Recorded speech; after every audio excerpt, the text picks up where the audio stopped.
use another system to join because I'm the same person hosting for the Zoom.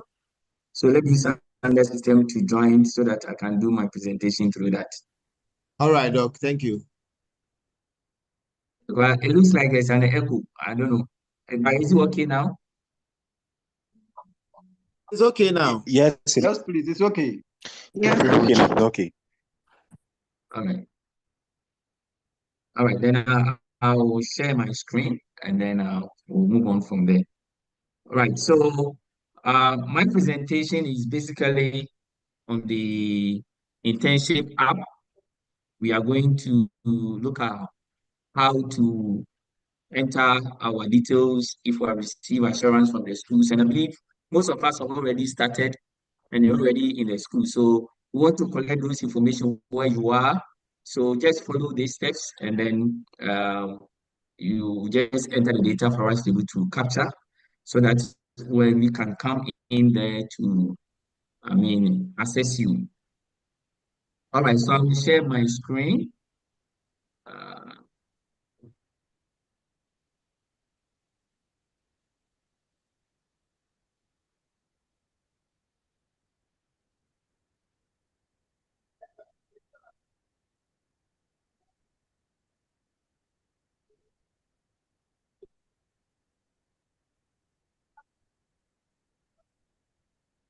Let me share the screen.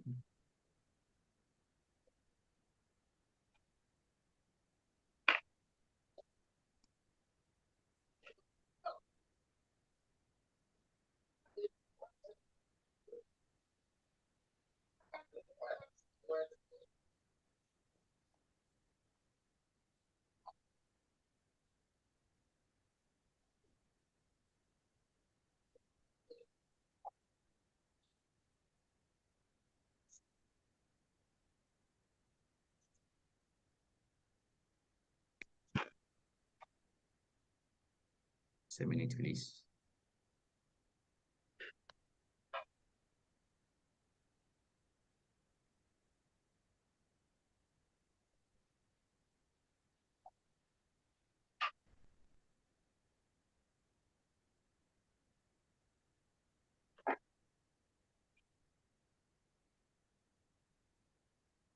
All right, so this is, I believe you all can see the process that we go through in order to be able to um, fill the form online. So the first step is that we have to at least have a school, and when you have access to where you'll be doing your internship, I believe you know the region, the district, and the town where the school is. And at this stage, I believe most of us also have our mentors, and then also we know the heads of the school. So these are the basic information that we need so that we can able to fill the form online. So before you log in to fill the form online, please make sure that at least you know the region, especially the town where the school is, you know the name of the district. And then I believe some of you have started looking for your mentors at the school or you have it. And then also you have a little details about the head of the school. So these are the required information that you need to be able to fill the form online. All right, so to fill the form online, um, you visit our university website. So when you type www.amstead.edu.gh, if you visit our website, you should see the university website. On the website, we are going to look at it in two different ways. Those that will be using their laptops or their computers, what would they see? Those also are going to use mobile phones to log in, also what they will see. So let's begin with those who are using the desktop. So if we're using your laptop, your desktop on the school website, on the menu that we have where we have the staff email, student, and then the rest, the last item that we see on the menu is what internship. All that you need to do is that you just click on that, and then it will open, give you access to login. Those of us who are also using mobile devices also. When you use a mobile device and also visit the university website, you open your browser on the mobile device, type www.amstead.edu.gh, you should be able to have something like this, as you can see on the screen on your mobile device. Now, with this, you just click on these three lines showing over here. Then when you click on that, there'll be a sub menu that will be open for you. You scroll down until you see internship. You see the same internship there. So this is for the mobile device, if we're using mobile device. When you go to the university website, you see these three lines, mostly find it on the right side of your screen on your mobile device. You click on that, then you scroll down, you will see internship. You will see internship. You just click on the internship, and then there will be a login interface for you. There will be a login interface for you. So I'll go over the process again. At the university website, www.amstead.edu.gh, you see on the menu item, you see internship. You just click on the internship, and then you have access to the login interface where you have username and then password. Username and password. Now, the default username and password is your index number. What I mean is that your username is your index number. The password is also your index number. Username, your index number. The password is also your index number. So when you log in into the university website, you go to the internship, you log in, username is your index number, password is also your index number. All right. Now you click login. So example, have the student index number and then also the same password. That's what the index number. Then we just click on login.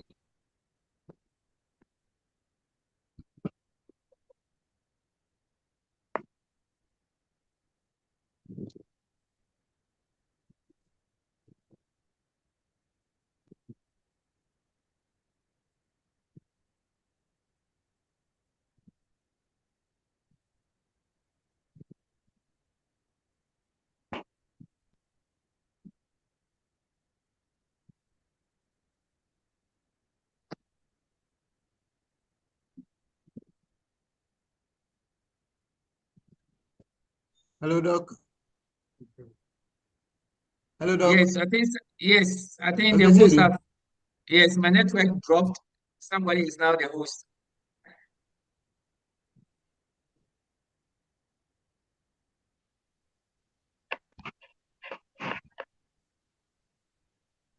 Hello, Prof. Doc, we can hear you now, so you can go ahead, please. Yes, Prof have to make me the host.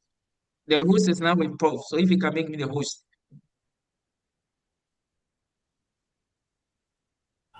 Prof, please, you can make him the host now. The host. Yes, you can make him the host so that we can continue. I should make you the host. Yes, Dr. Prof. Williams, yes. Okay. Okay.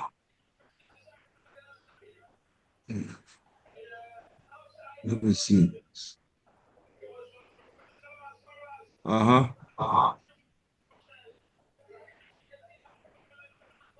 Come.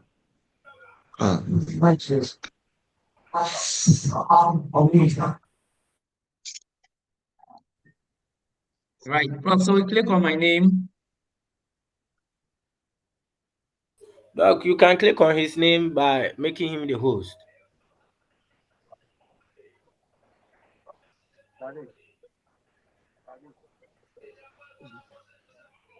You see with the Masiedu. You just right click on my name. You see there's three lines there.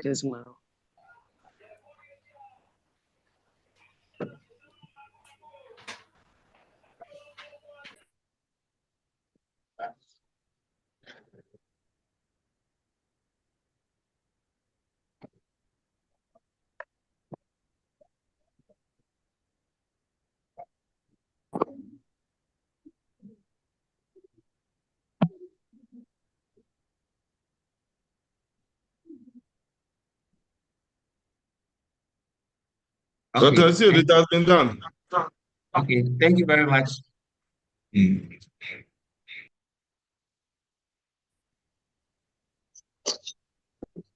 All right. So let me share my screen again.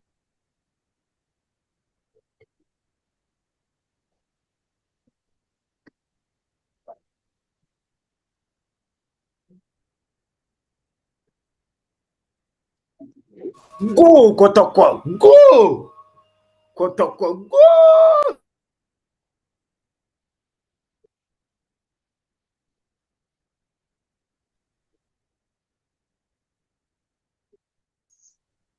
Hello, Doc. Yes. Please, I'm sharing the screen again, please.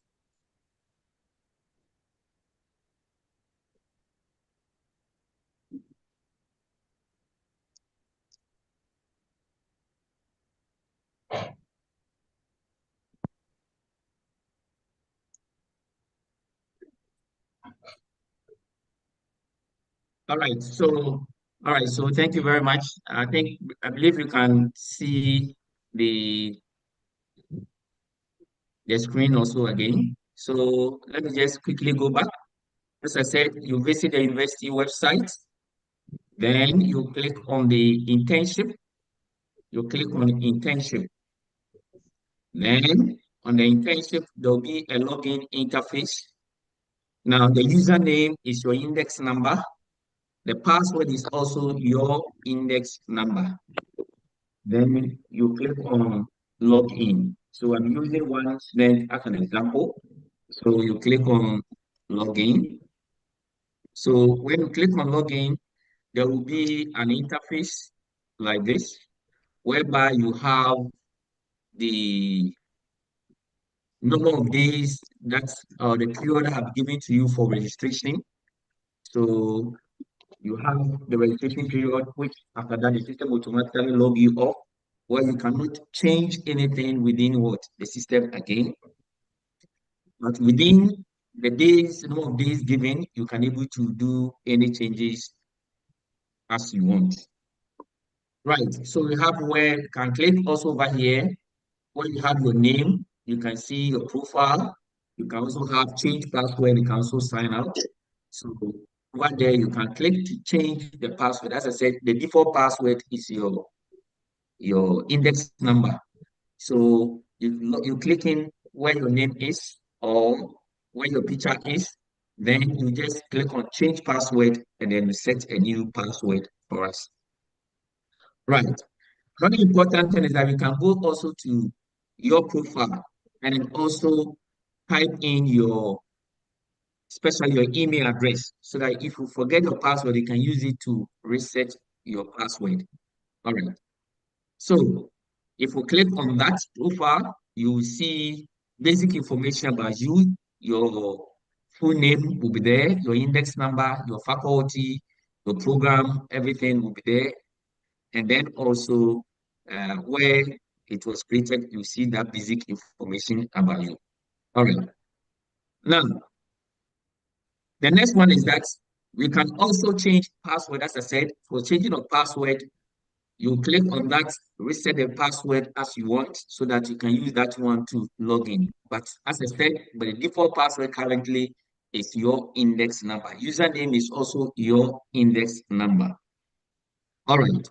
Then when you click on register, when you click on register, or on the menu side, you can also click on the same registration also over there. So when you click on either the register or registration on the menu side, there will be a form that will be open for you to able to enter those information. Now, the forms, we have it in three different tabs. The first one is the intent, the second one is um, the mentor, and then the last one is the head.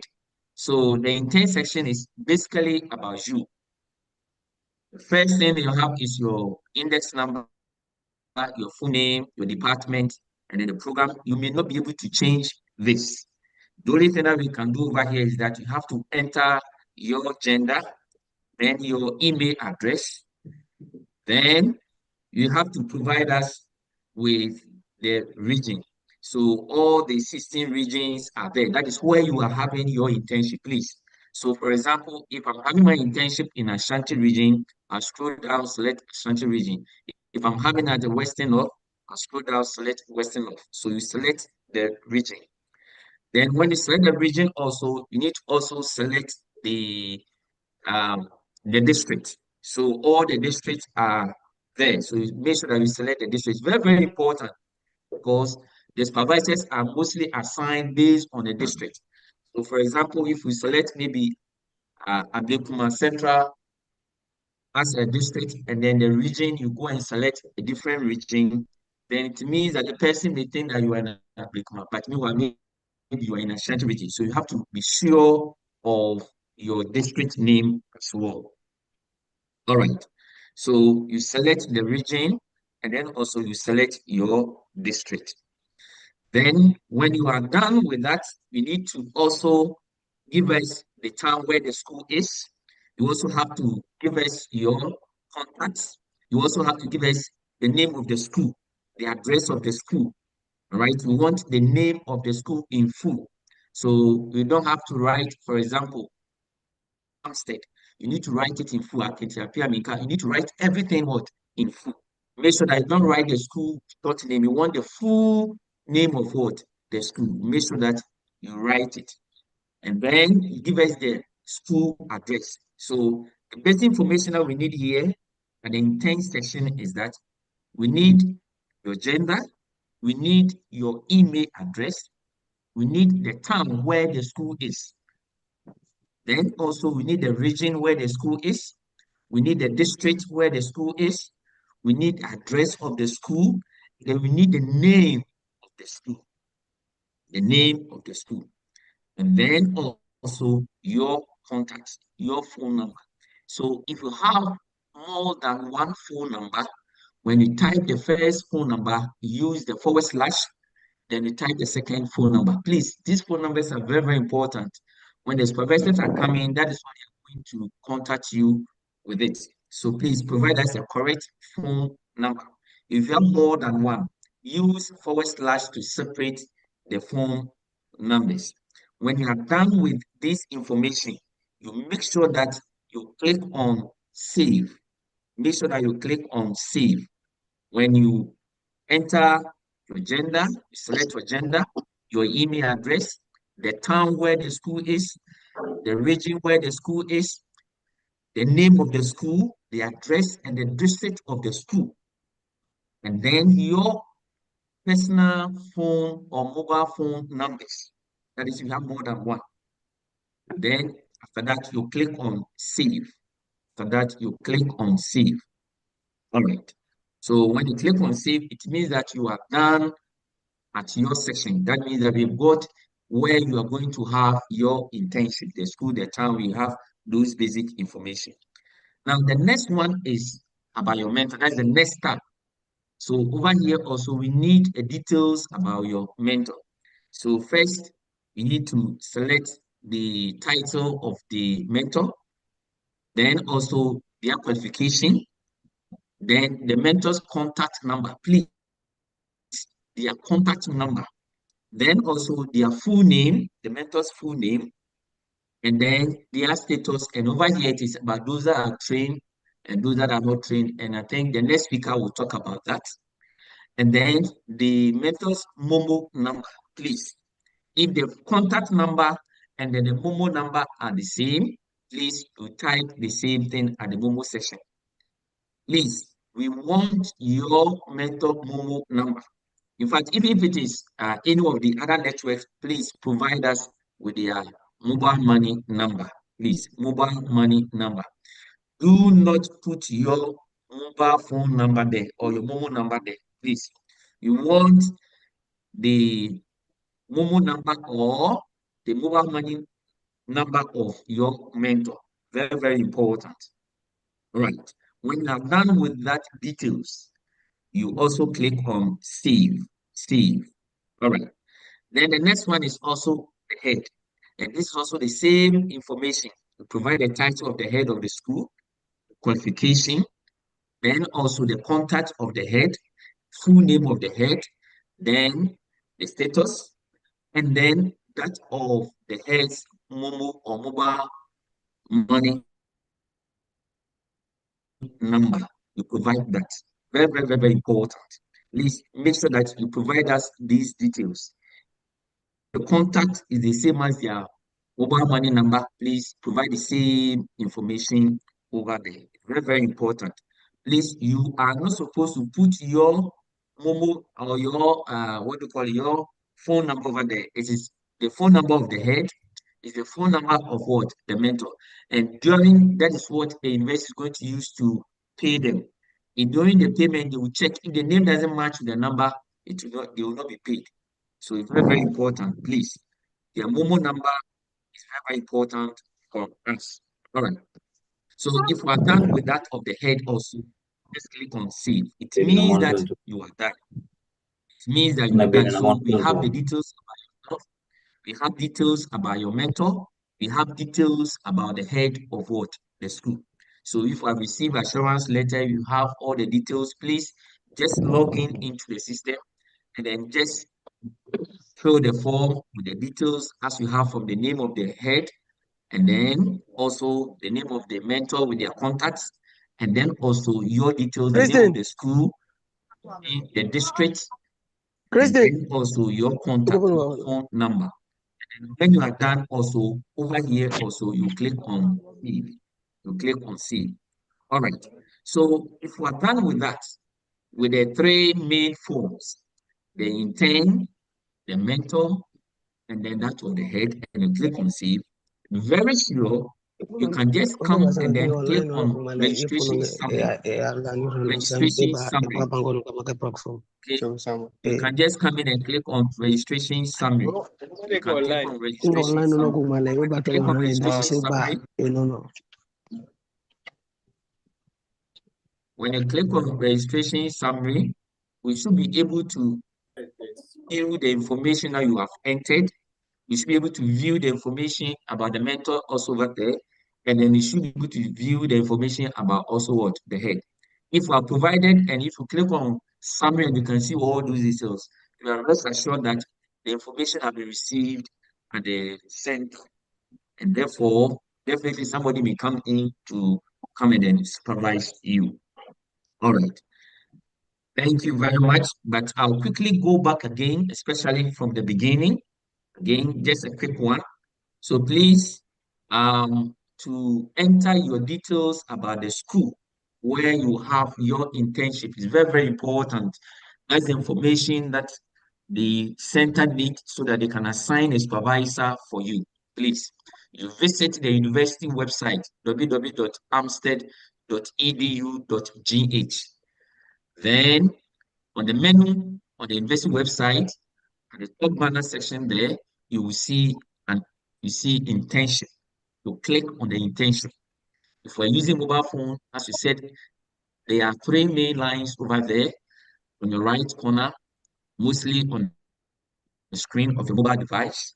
You click on that. You scroll down, you see internship. You click on the internship or you tap on the internship, and then there'll be a login screen. The login screen, please, your username is your index number. Your password is also your index number. You click on login, and then you have access to the system.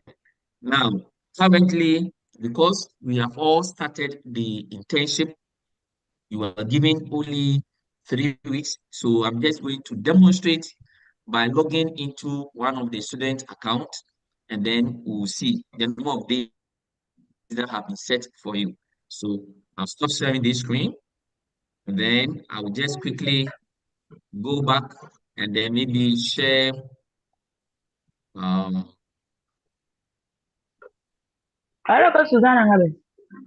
share my browser. All right. So I've also shared a login interface. So just like I said, when you go to, if we're using your, if we're using a desktop or laptop, you go to the university website. On the menu, you will see internship. So just after fees schedule, you see internship on the school website. If we're using mobile phone, I've already directed you on what to do. So I'll just click on internship. There's a login interface. So let me choose somebody's index number and then choose the same thing as the password. And then just click on log in. Log in. All right. So when I click on login, the person's name is there. But the most important is that you have 20 days for you to fill this information for us. So today the system has been open today 19th, and then by 9th of next month, the system will go off, and then you have to, before that, you need to fill your mentor details, you need to fill your details as well. So if I click on register or registration, you can see the intern details there. You see the mentor, there's nothing there. You see the head also, there's nothing there. So you're supposed to provide us with this information from the school. So you provide us your details, where you're having your school, you provide us those details. When you're done, please you click on the save. Then after that, you click on the next, that is the mentor. Provide us with the details of the mentor. When you are done with your mobile number, please, very, very important, their mobile money number, so that you click on save when you are done with those details as well. If you click on the head also, the same thing, you provide us with the same details, and then also you click on save. Very, very important. You click on save. When you are done, if you come to registration summary, at least you should be able to see information about the information that you have provided. Very, very important. So thank you very much. I'll hand over to Mr. Atoki if you have any other further questions. All right, Doc, thank you so much for the comprehensive presentation. Doc, thank you. Thank you, sir. Yeah, listeners, kindly note that the change of your password after beginning is very, very important. So don't forget about that. Immediately you log into the system, try and change your password as Doctor has just said. As we said earlier, kindly note down your questions, concerns, or suggestions for the right time, then you submit them. Now we would move to the next presenter, who is Mr. Frank Owusu-Sechere. He's going to talk about the roles and responsibilities of the Amstead intern. Listeners, students, please try as much as possible to mute yourselves. Try as much as possible to mute yourselves so that we can have clear sound without any feedback, any unwanted noise from the laptops or the phones that you are using. Thank you. Mr. Sechere, please take over.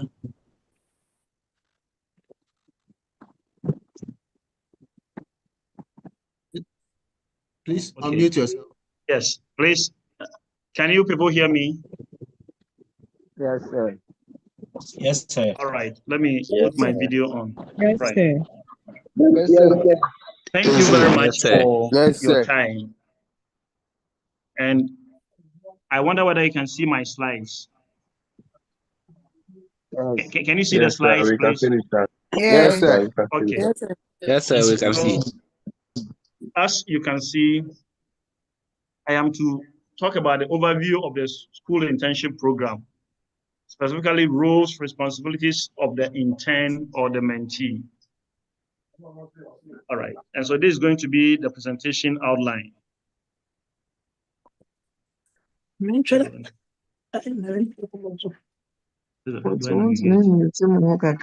Please kindly mute yourselves. Students, please mute yourselves so that we don't get any feedback or any unwanted sound in the presentation.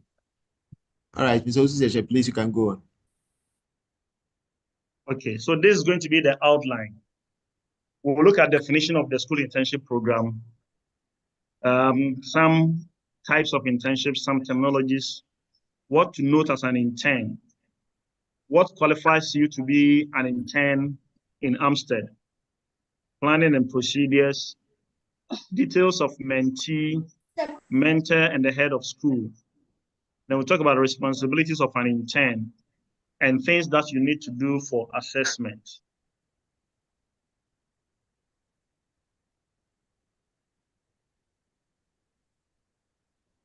Okay, so this is the definition for internship. The position of a student or a trainee who works in an organization without pay in order to gain work experience and satisfaction and satisfy requirements for a qualification. So please, if you look at this one, we are saying that for you to be an intern or to do internship, you are going to work under an experienced person, but please don't expect to be paid. You are only going there to work to gain experience and also to help you gain your qualification as a graduate student.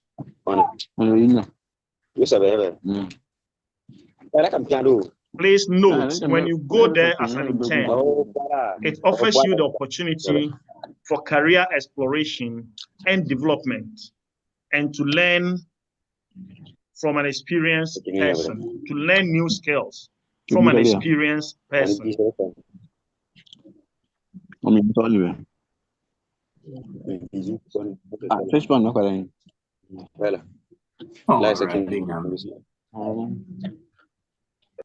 We have types of internships: paid internships, partially paid, unpaid internship, and virtual internship. If you look at all of these, I have highlighted unpaid internships. What it means is that what you are going to undergo is something that you don't expect anybody to pay you. Please go there and do the work as expected of you. Please note, as soon as you start this exercise, your name changes from student to become a mentee or an intern. And please, as an intern, you are going to be coached by an experienced person in your field of study. And this person is going to be the one that you call your mentor. He is going to, or he or she is going to help you gain the experience that you need to qualify you for your grade, for your certificate. Fine. Hello.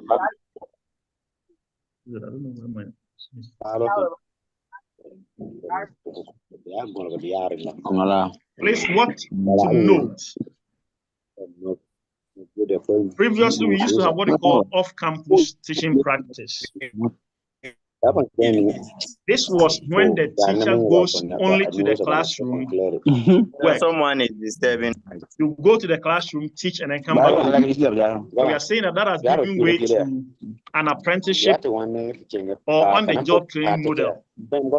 And this we can equate it to the housemanship of doctors or those who undertake medical programs.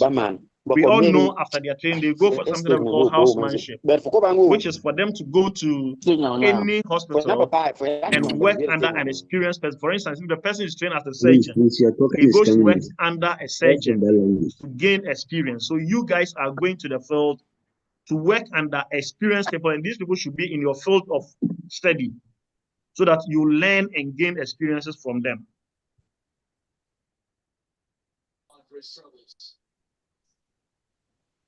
Please take notes. SIP is compulsory for all over 300 students. We are saying that this school internship program is compulsory for all final year students of Amstead. That is to say, when you finish level 300, you are going to level 400, it becomes compulsory. And the place of internships must be in your field of specialization. Please take note of this. You are to do it in your area of specialization. We expect that if you are going there as a building construction student, your mentor must be a building construction professional. And you should go there and teach building and construction. Don't go there and teach mathematics. And as we highlighted earlier, don't expect to be paid. So please take note of that also. Take note also that you are going to go to a school that has rules and regulations. Please, as you go there and obey school authority. When we say go and obey school authority, what we mean is that if you go there, the school has their do's and their don'ts. Don't go and catch new rules for yourselves. Go there and follow what they have. You must get involved in all school activities. Please take note as you are going to the school. This is not the previous teaching practice where you go only to the classroom. Here we are looking at you taking part in all school activities. And please know that as you are going there to work in a team. You are going to work with a mentor. The headmaster is there. Your other colleagues, mentees will be there. And there are other teachers that you can also gather experience from. So go there and work with all of them as a team. Punctuality is also very key. There are some of you who go and say that if I don't have if I don't have any lesson, I won't go to the school. Please, we don't expect you to do this. You must be punctual at work all times. And you must also be regular. You must be in an appropriate dress all times. And please, we are very much particular about this. Appropriate dress. You are going there as a role model. So please, as you go and be a true ambassador of Amsterdam. I have some pictures here for us to have a look at.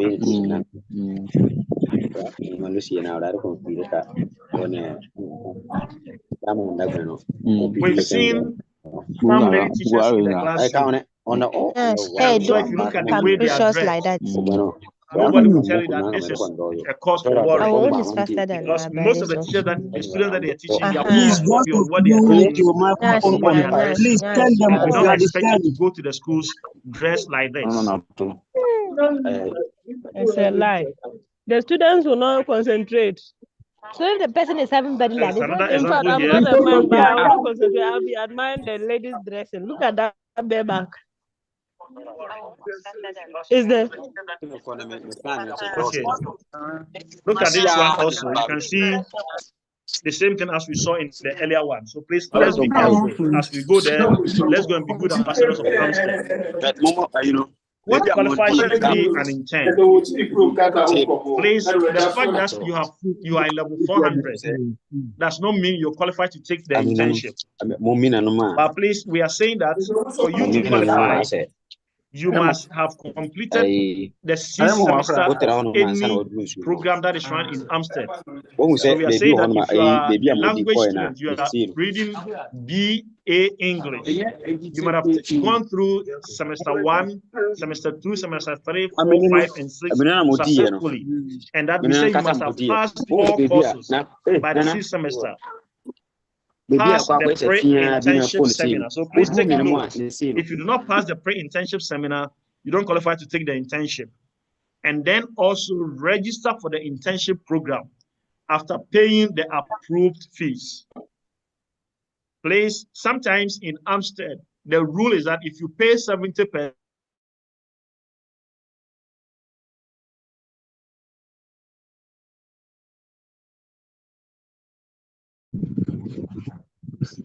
please unmute the mic.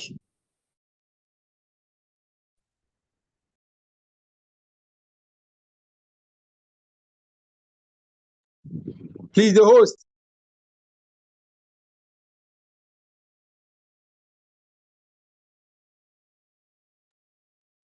Mr. Frank, you are muted. You are muted, sir.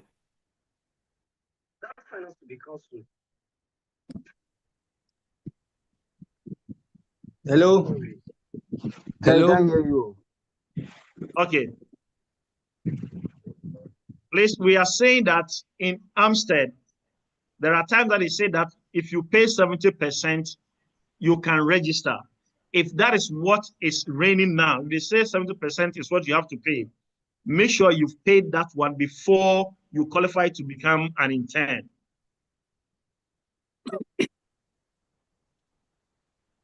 If you have any paper that you are trailing in, please make sure you redeem yourself.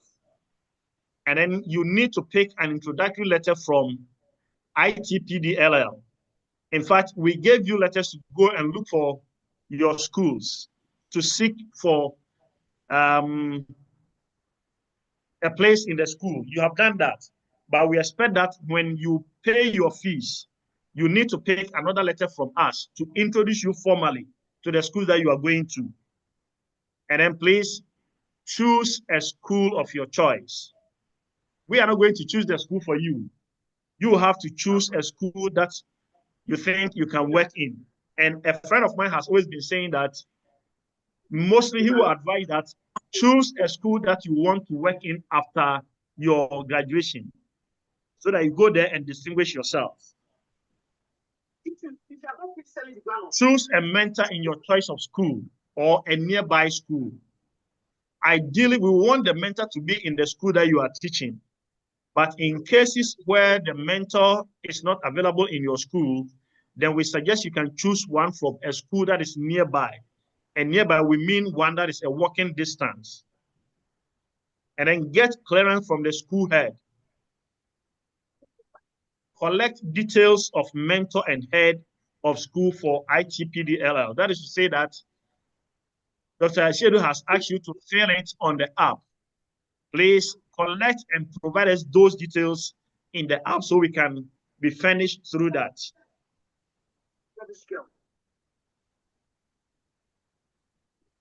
Now, Dr. Ashedu asked you to provide details of your mentor. What are those things that you need to provide? Please, we need the full name of the mentor. And then we need mentor's Momo account details. Please, with this one, we are particular that the mentor's Momo account details must be MTN number. We are saying this because we are having challenges with those who use other networks. So please, when you go stress on this for us, we need MTN Momo account details. And please, as Dr. Siri told you, we are looking for that of the mentor, not you, the student. For you, we have your details already.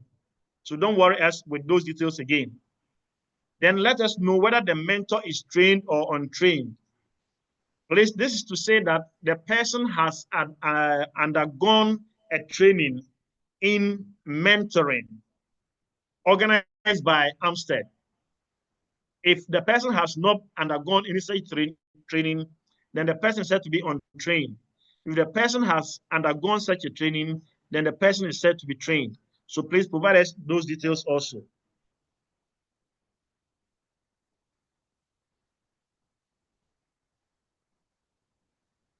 Now, head of school also, you need to provide us his or her detail. Full name, as we said, Momo account details of the school head, and please take note, in some of the schools, they will ask that you provide that of the assistant headmaster academic. When we say the head, we are referring to the one that has been chosen to be responsible for this. That person's account details is what you have to provide for us. And then also acceptance letter from the head of school. I remember most of you, when you went there with the letter that we gave you, you had acceptance letters. That is what we are referring to here.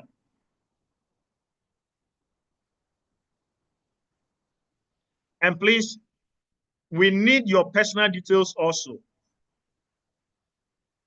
Your personal details. What are those details that we are talking of?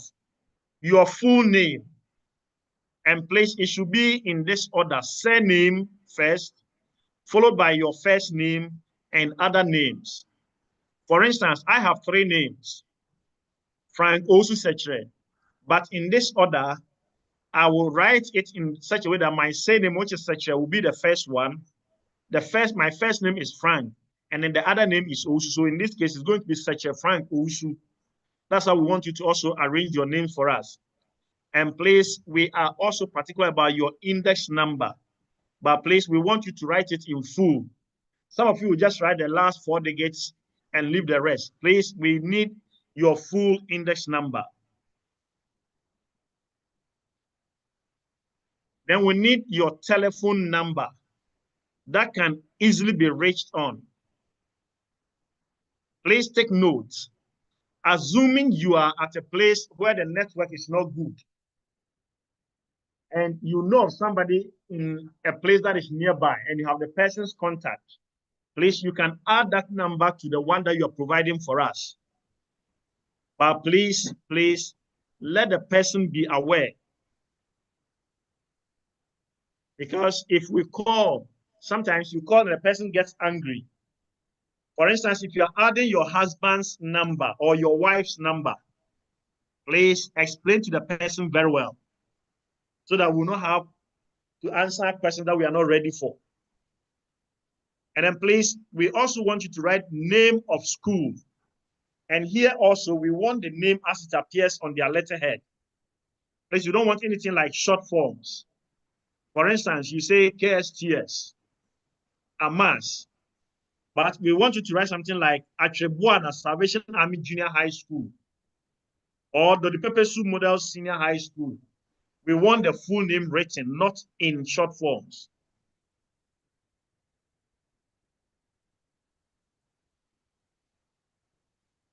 And where the school is also, the town that the school is in, the name of the district that the school is in, and the name of the region.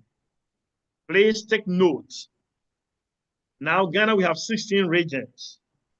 Write the current region, the name of the region, the current name of the region that you are in. For instance, those days, if you are in Bechem and we are writing Broahafu, know that now the name has changed. So give us the current name. Let's assume that you chose a school, but there was a need for you to change. Please, as soon as this happened, alert the directorate immediately. Don't wait until the 11th hour when supervisors are coming, then you call to tell us.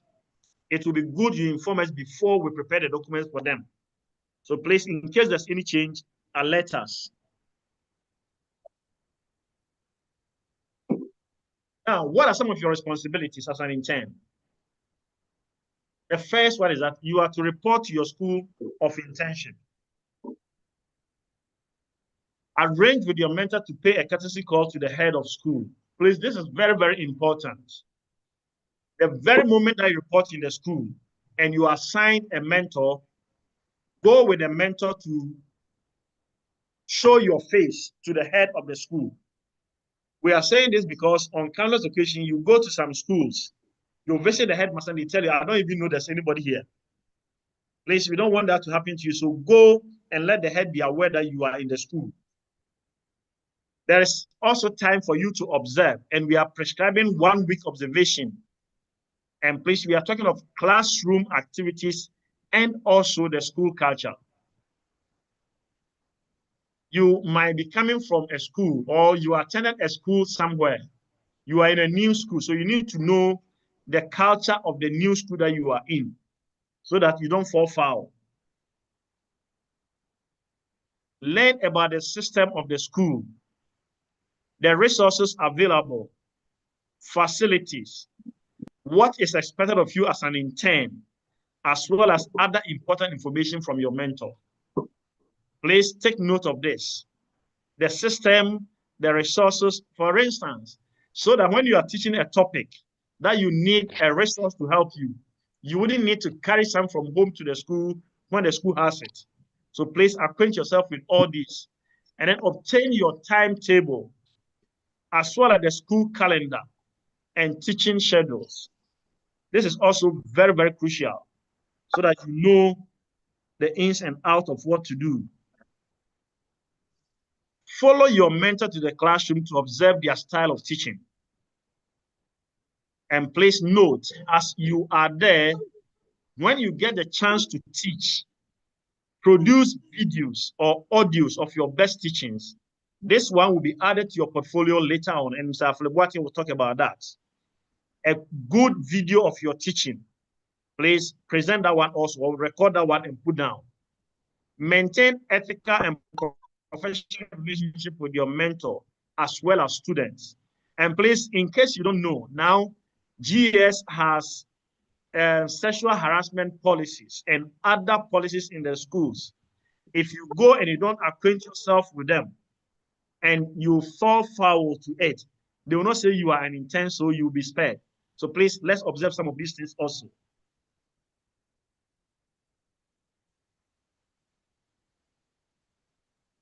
Take part in all school activities. And please, we are looking at staff meetings. Although you are not a regular teacher, but you are also a member of the community. So attend staff meetings. Take responsibility as teacher on duty. And then also be part of clubs and society activities in the school. For instance, if you're a language person and you go to a school, English language teacher, I don't see why you should not be a member of the debating club of the school. If you are a science teacher, the science and maths quiz team, you should be part of it. All these things will help you stamp your authority in the school. When we talk of sporting activities, excursions and field trips, teaching and tutorials, morning worship, assembly. So look at what we are saying here. With this internship, you have to take part in all school activities. Please take note of that.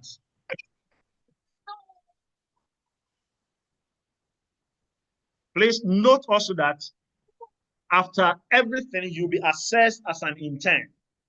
So what are the things that you need to do for assessment? Please note, you will write a report on your mentor and external supervisor. You will build a teaching portfolio. And then when you come back to school here, you give a presentation on your portfolio during your post-internship seminar.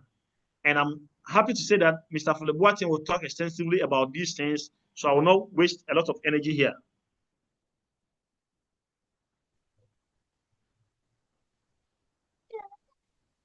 Then you also write your teaching philosophy statement. I've also stated earlier that you provide a videotape of your best teaching or your best lesson. There are some items that you use during your teaching, which you call teaching learning resources. You provide pictures of some of them. Please, we are looking at those that you cannot carry from those schools to this place.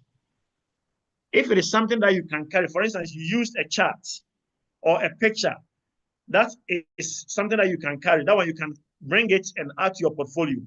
But assuming you use an artifact that you cannot carry here, please, we expect you to use picture of it. But don't just take the picture and bring.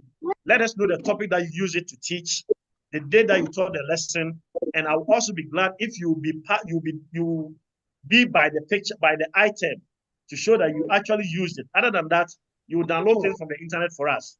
So we want to see the picture to show that you actually use the item or the thing that you said you used. Then we also expect you to provide your scheme of work. And this is going to be one of the things that we use in assessing you. You write a reflective practice report of your teaching. So we have also told you that after every teaching, you have to reflect. You know the things that you did well and those things that you did not do well, and what you will do next when you get a chance. And so we expect you to write a report on one lesson that you reflected on. And then you write your philosophy report also. And thankfully now, if you pick the teaching manual of the SHS1, almost every subject that is taught in the school has a teaching philosophy in it, written in that book. So you can be guided by those ones and come up with your personal teaching philosophy and present that during your post-internship.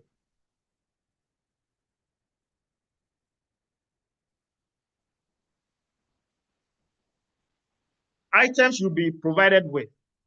Know that we have told you we'll give you letter of introduction.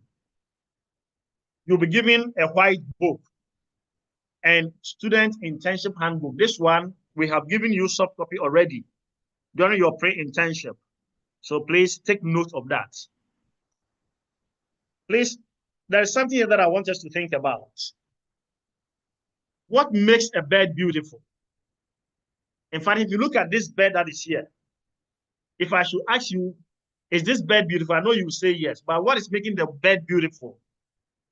Please, it is nothing but the feathers. You are the feathers around Amstead. So please, as you are going there, if you go and portray good things, you make Amstead look beautiful in the eyes of people out there. But if you go there and you go there to do things that you are not supposed to do, then you are going to make Amstead look bad in the sight of the world. And please, this is what I leave you with.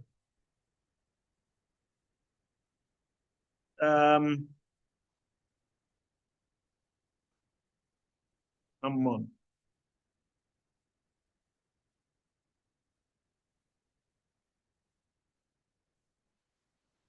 Time and karma.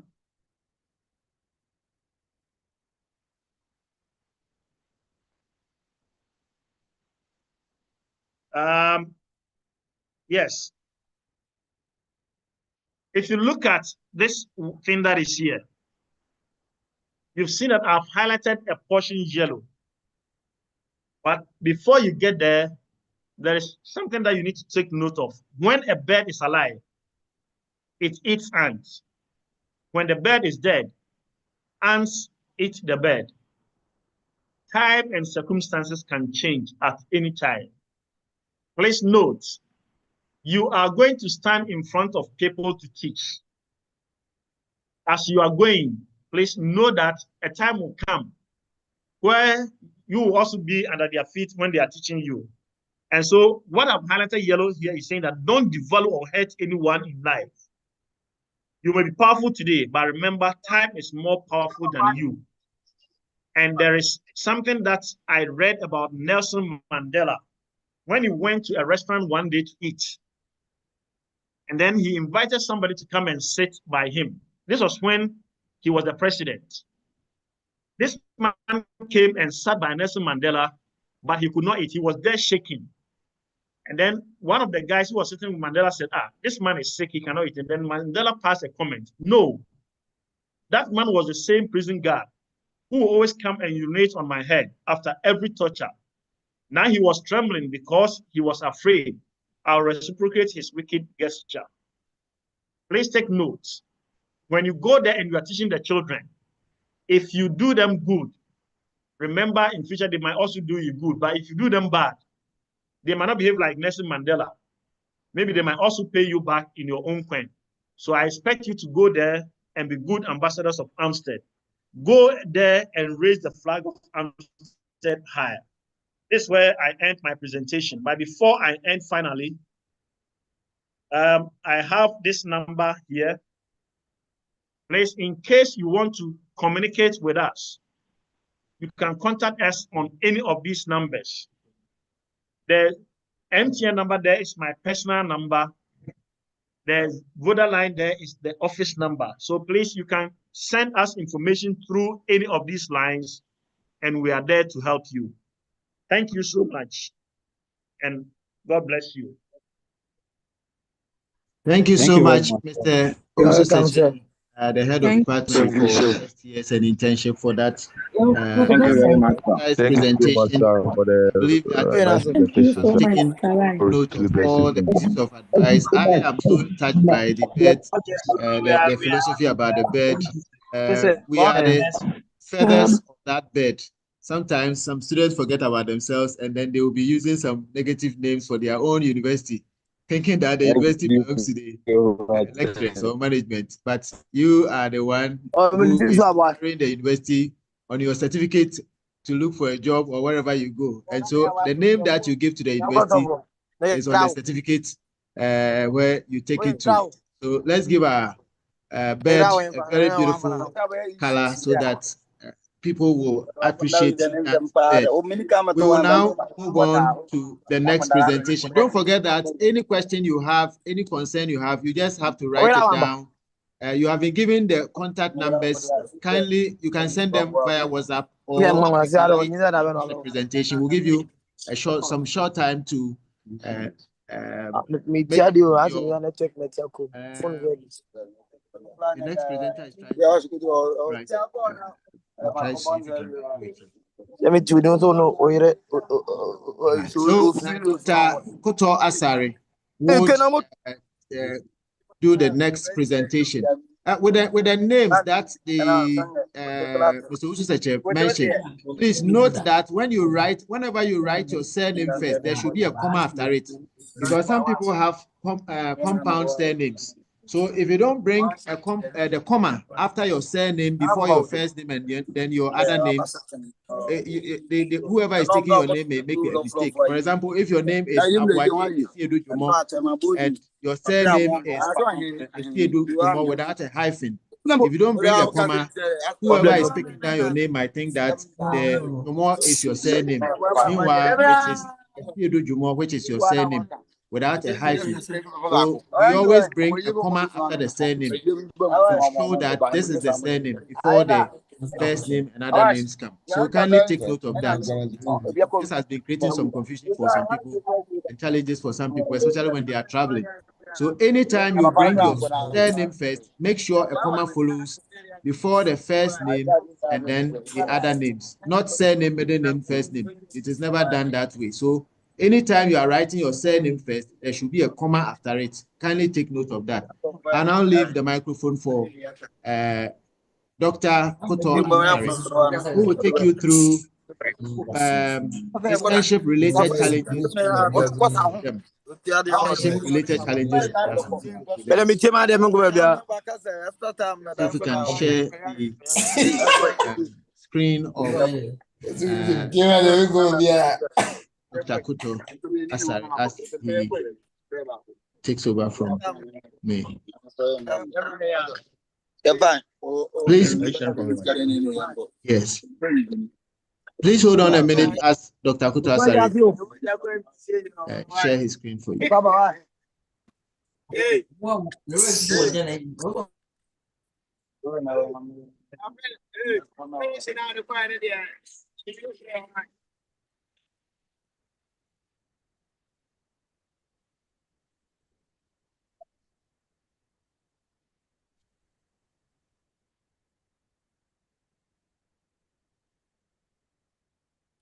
All right, Doc, please, you can take over.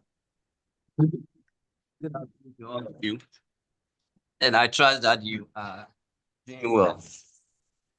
I have a simple task to perform.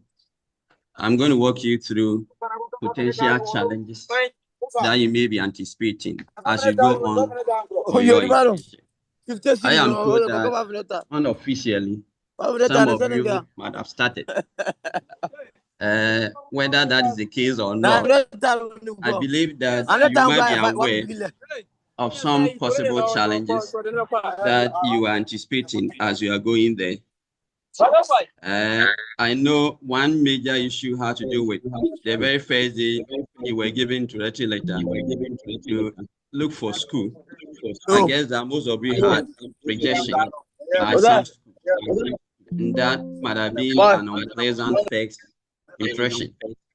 But be as it is, challenges are part of human nature, and our ability to solve them makes us special. And so I have titled my presentation in 3 forms. First, we'll be looking at challenges that you may be anticipating as you go there. That is from your own point of view, personal one. Then we also look at that may come from the school, and then the possible one with your mentor or the university supervisor as well. So I don't know whether you can see my screen. We can't see your screen, sir. Please, we can't see your screen. We can't see it, please. We can't see your screen. And can you hear me loud and clear? Yeah, Yes, we can hear you loud. We can hear you, but we can't see the screen. Sort things out. Do something for the boys. They said they can hear.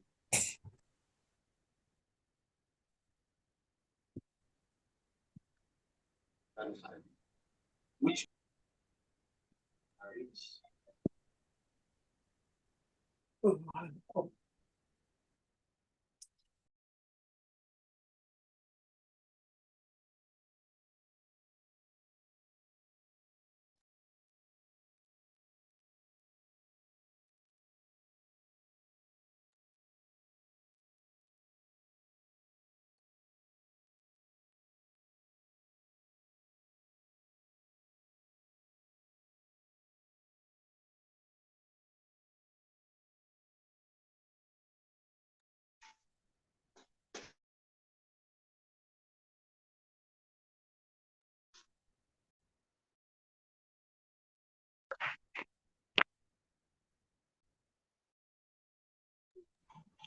Sir, we can't hear you.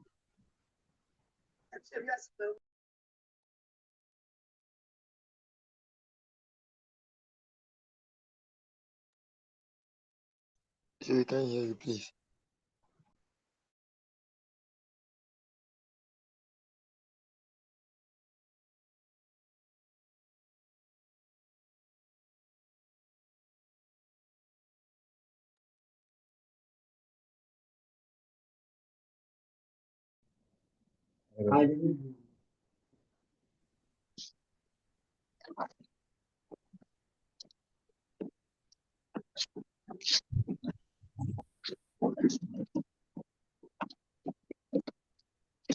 Am I loud and clear?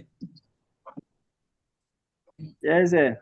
We Yes, cannot sir. hear you. Yes, sir. Okay. Yes, Yes, sir. So please. You as are I clear. indicated, the Yes, sir. challenges Yes, will come sir. from three main areas. Personal one, Yes, sir. as Yes. in case of you as a potential student, teacher.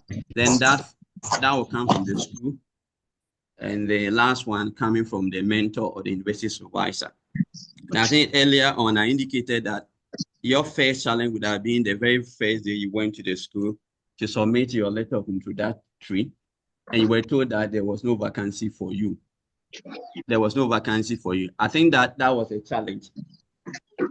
Aside that, some of you may also have challenge that relates to level of confidence as you as individual. Some of us may also have challenges relating to our ability to conform to rules and regulations in the school. Some of us, we don't easily follow rules and regulations in the school. But as Mr. Franco Research indicated, you might have come from a school with a different ethos and different culture. As you are going to this school, there are laid down rules and regulations that you ought to follow. So at all times, learn to obey school rules and regulations. Some challenges may also have to do with where to lay your head, accommodation challenges.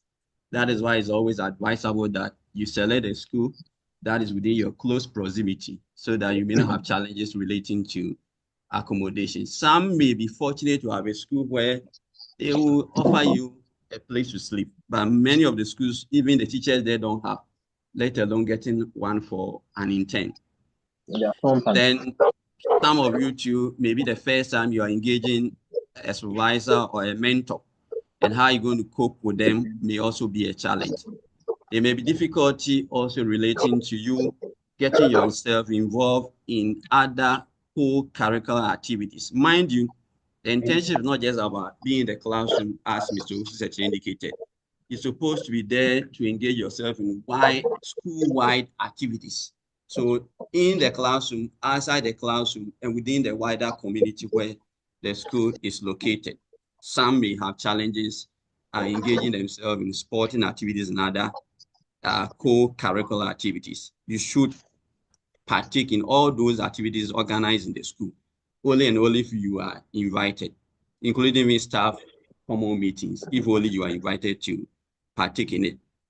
Then some may have challenges with regards to utilization of instructional materials, not just using them, but using them in an appropriate way, knowing when and how to use them.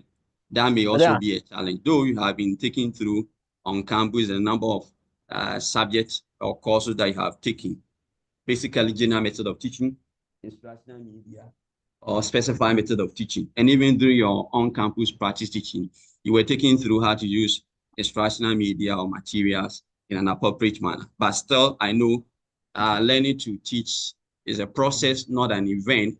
And some of you may have challenges relating to how to use those materials. Then there may be difficulty with regards to how to control and manage your lesson presentation. Some of you are lesson meant for 30 minutes. You can finish it within 5 minutes. And you'll be left with about 25 minutes without knowing what to do. So you have to learn how to time and manage your timing and pausing whenever you are teaching. There may be a challenge relating to inability to apply appropriate teaching skills. You need to be able to, there are a lot of differences with regards to what is known as teaching approach, method of teaching, teaching strategies, and teaching styles and skills. You need to know how to navigate yourself through all this appropriately. There may be a challenge relating to how to prepare learning plan and learning planner, as Mr. Duchung took you through earlier on, or learning plan or learner plan, whichever way you want to call it. There may be challenge relating to preparation of items for assignments, exercises, class tests, and other issues. And you should be aware that you were taken through a course by name Educational Measurement and Statistics and Assessment. And there you were taught how to construct meaningful test items. So the challenge may be there, but it's about your ability to learn and unlearn and try to be able to overcome them. Then issues relating to the use of mark rubrics for text. Administration of the text items, one issue, and how to also score and be able to make meaning, interpretation, and evaluation is another issue. So you have to know how to manage that. The inability to improvise instructional material and resources. Most of the schools are under-resourced when it comes to teaching and learning materials. And sometimes the real material may not be there. It is about your ability, innovativeness, to be able to improvise and innovate the non-existing one, so that though the real one is not there, but at least they have a miniature one to be able to make meaning out of what you are trying to teach. So we have to up our game when it comes to improvisation of teaching and learning materials. The other personal related challenges may be as follows. Anytime you are beginning to teach as a novice or beginner, it is not a pleasant experience. It comes with its own challenges, and sometimes we may not be confident enough at the very beginning to teach. So there may be what we term as lack of confidence in your lesson delivery, and that you have to start. That is why on campus, I think that you started with what we call observation, micro-teaching, peer teaching. All these were opportunity given to you to warm yourself gradually into the teaching profession, so that you are able to also upgrade your level of confidence and competency when it comes to teaching. There may be difficulty regards to how to make your class always interesting, stimulating, facilitating, inviting, enabling, and conducive enough, so that students will feel like they are welcome. Students will feel part of the class, and they feel that they are the right place at all times. It's not an easy thing. You see, we always say that a good teacher is one who knows what to teach, how to teach, and knows the student. But the most difficult thing is how to arouse students' interest at the very beginning. And if you're able to arouse it, how do you sustain it over the period of time? That is also an important thing. So the difficulty may be there, but we trust that we'll be able to overcome them. Then your inability to accept mentors and supervisors' comments, critique, and criticisms in good faith. Some of us are not good listeners. And anytime there is a criticism or critique, we don't take it with good heart. Anyone who fails to accept criticisms is someone who is not prepared to learn. And so as we are going there, we should learn to accept constructive criticisms. Though there are some criticisms that you may have a defense, but in an attempt to defend yourself, you do it in a polite way so that the supervisor or the mentor may also not feel offended. That said, there are a lot of other personal challenges, but these are what I've been able to come up with. I move on to look at the issue relating to the supervision itself. That is, when I say supervision here, we're looking at the mentor supervision and that of the university lecturer supervision. All of them will come there in the form of supervisor or mentor or supervisor. And there may be some challenges related to these processes. So some supervisors, for want of time and other issues, may spend very limited or few minutes with you in the class. Sometimes they may ask you just to introduce the lesson and then ask you to do 1 or 2 development and conclude the lesson, so that you might not be able to get a time to flow through as expected. These are potential challenges that you may be faced with, but you should be able to know how to handle it well. You see, normally we say that if you are a good teacher, the way you introduce the lesson alone can tell a good supervisor that if given the chance, or other things being equal, be able to navigate yourself through successfully. Sometimes the way you begin alone will mean that you need to stop and go prepare and come back again.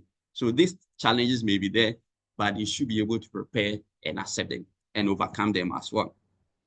Some supervisors may be impatient because though they have been trained, they will be trained. We keep on training them. Sometimes, no matter how training it might be given to them, some issues may still come up. So some may be impatient and to go through the lesson with you, they note and offer the needed suggestions as expected, but you learn to cope with it as a potential mentee. There could be a lack of cordial, meaningful relationship regards to the supervisors and the student. Some supervisors, as I said, socially may not be somebody you can easily gel up with, but learn to cope with the person and go through the process successfully with that individual.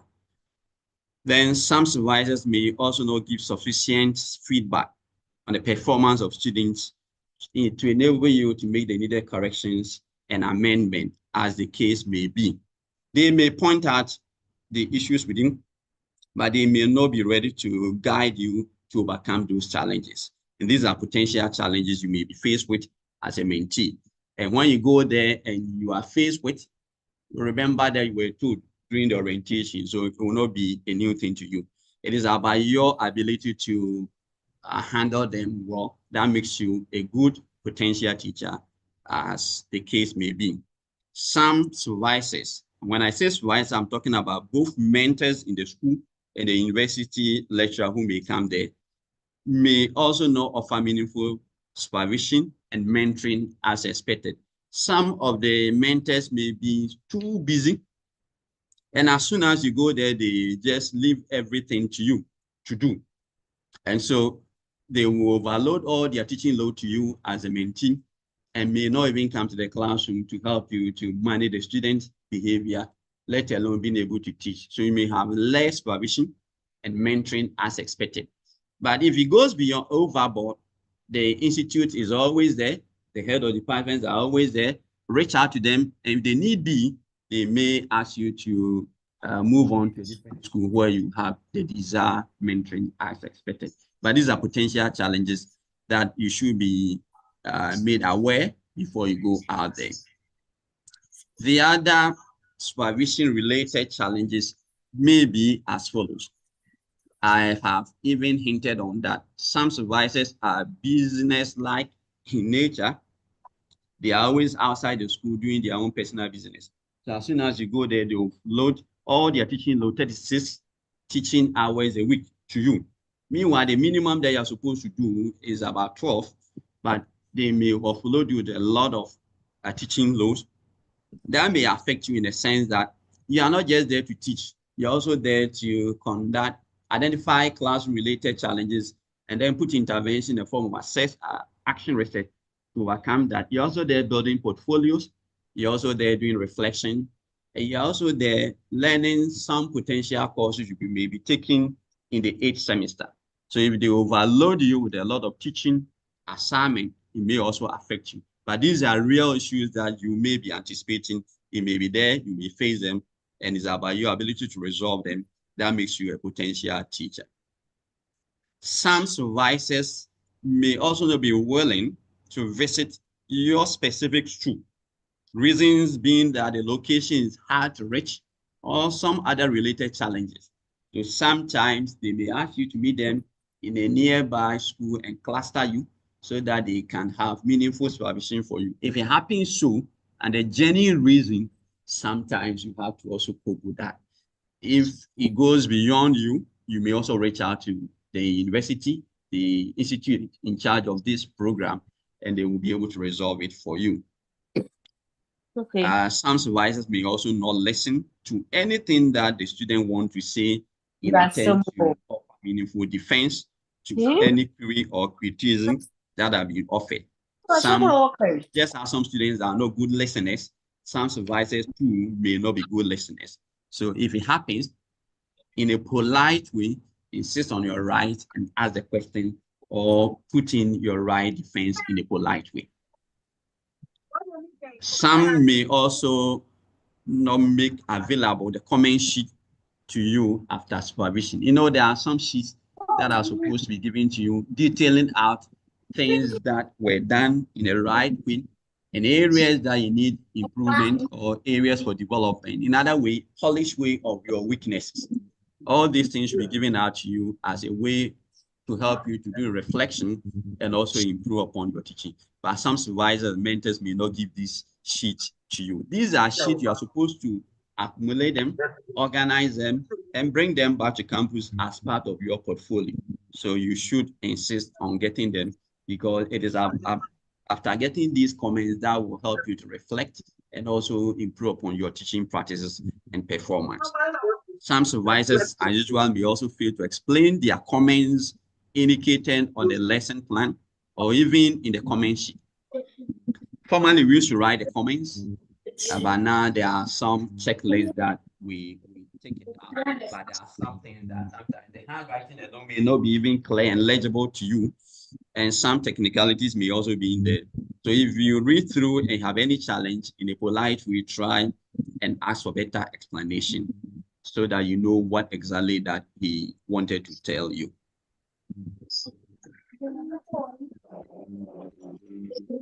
Still on the supervision related challenges, some mentors and university lecturers might criticize the lesson, but will not offer any direction for improvement. I think that I've earlier on explained this. Some may also not be approachable and hostile. And this I may explain further. The ladies, sometimes as soon as you go there, a male mentor may have desire or interest in you and want to establish some sexual advancement towards you in the form of proposal in the relationship. It's unethical for a mentor to do that. However, human beings as we are, there may few ones out there who may put up this undesirable behavior. And your refusal to accept such love proposal may lead to hostility and some kind of difficulty. If it goes overboard, I expect that you're mature enough to handle it. But if it goes overboard, the university is always out there to reach out to the department in charge of this program, and you may be given a different school to go in there. But you should be mature enough to be able to handle such issues. However, if it's overboard, report immediately and the right steps will be taken so that you are not harassed in any way. Because the university plans on sexual harassment in any form. The ladies too, the guys too, the males too. I know some students, especially female students at secondary school, may also be harassing you sexually. And if you experience such harassment from female students, the guys report to the university, the appropriate department. I know some of you are laughing. You may even be but if the lady is harassing you as a male, report, because the attempt to try and give in may lead you to undesirable consequences. And you may be arrested. And being the news that student of Amstead has been arrested for sexual harassment in any form. So when students harass you sexually, the males to report. Control your feelings. May also be especially the students. As soon as they see a mentor or a supervisor in the class, they'll put up undesirable behavior up to the highest level. But don't lose your control.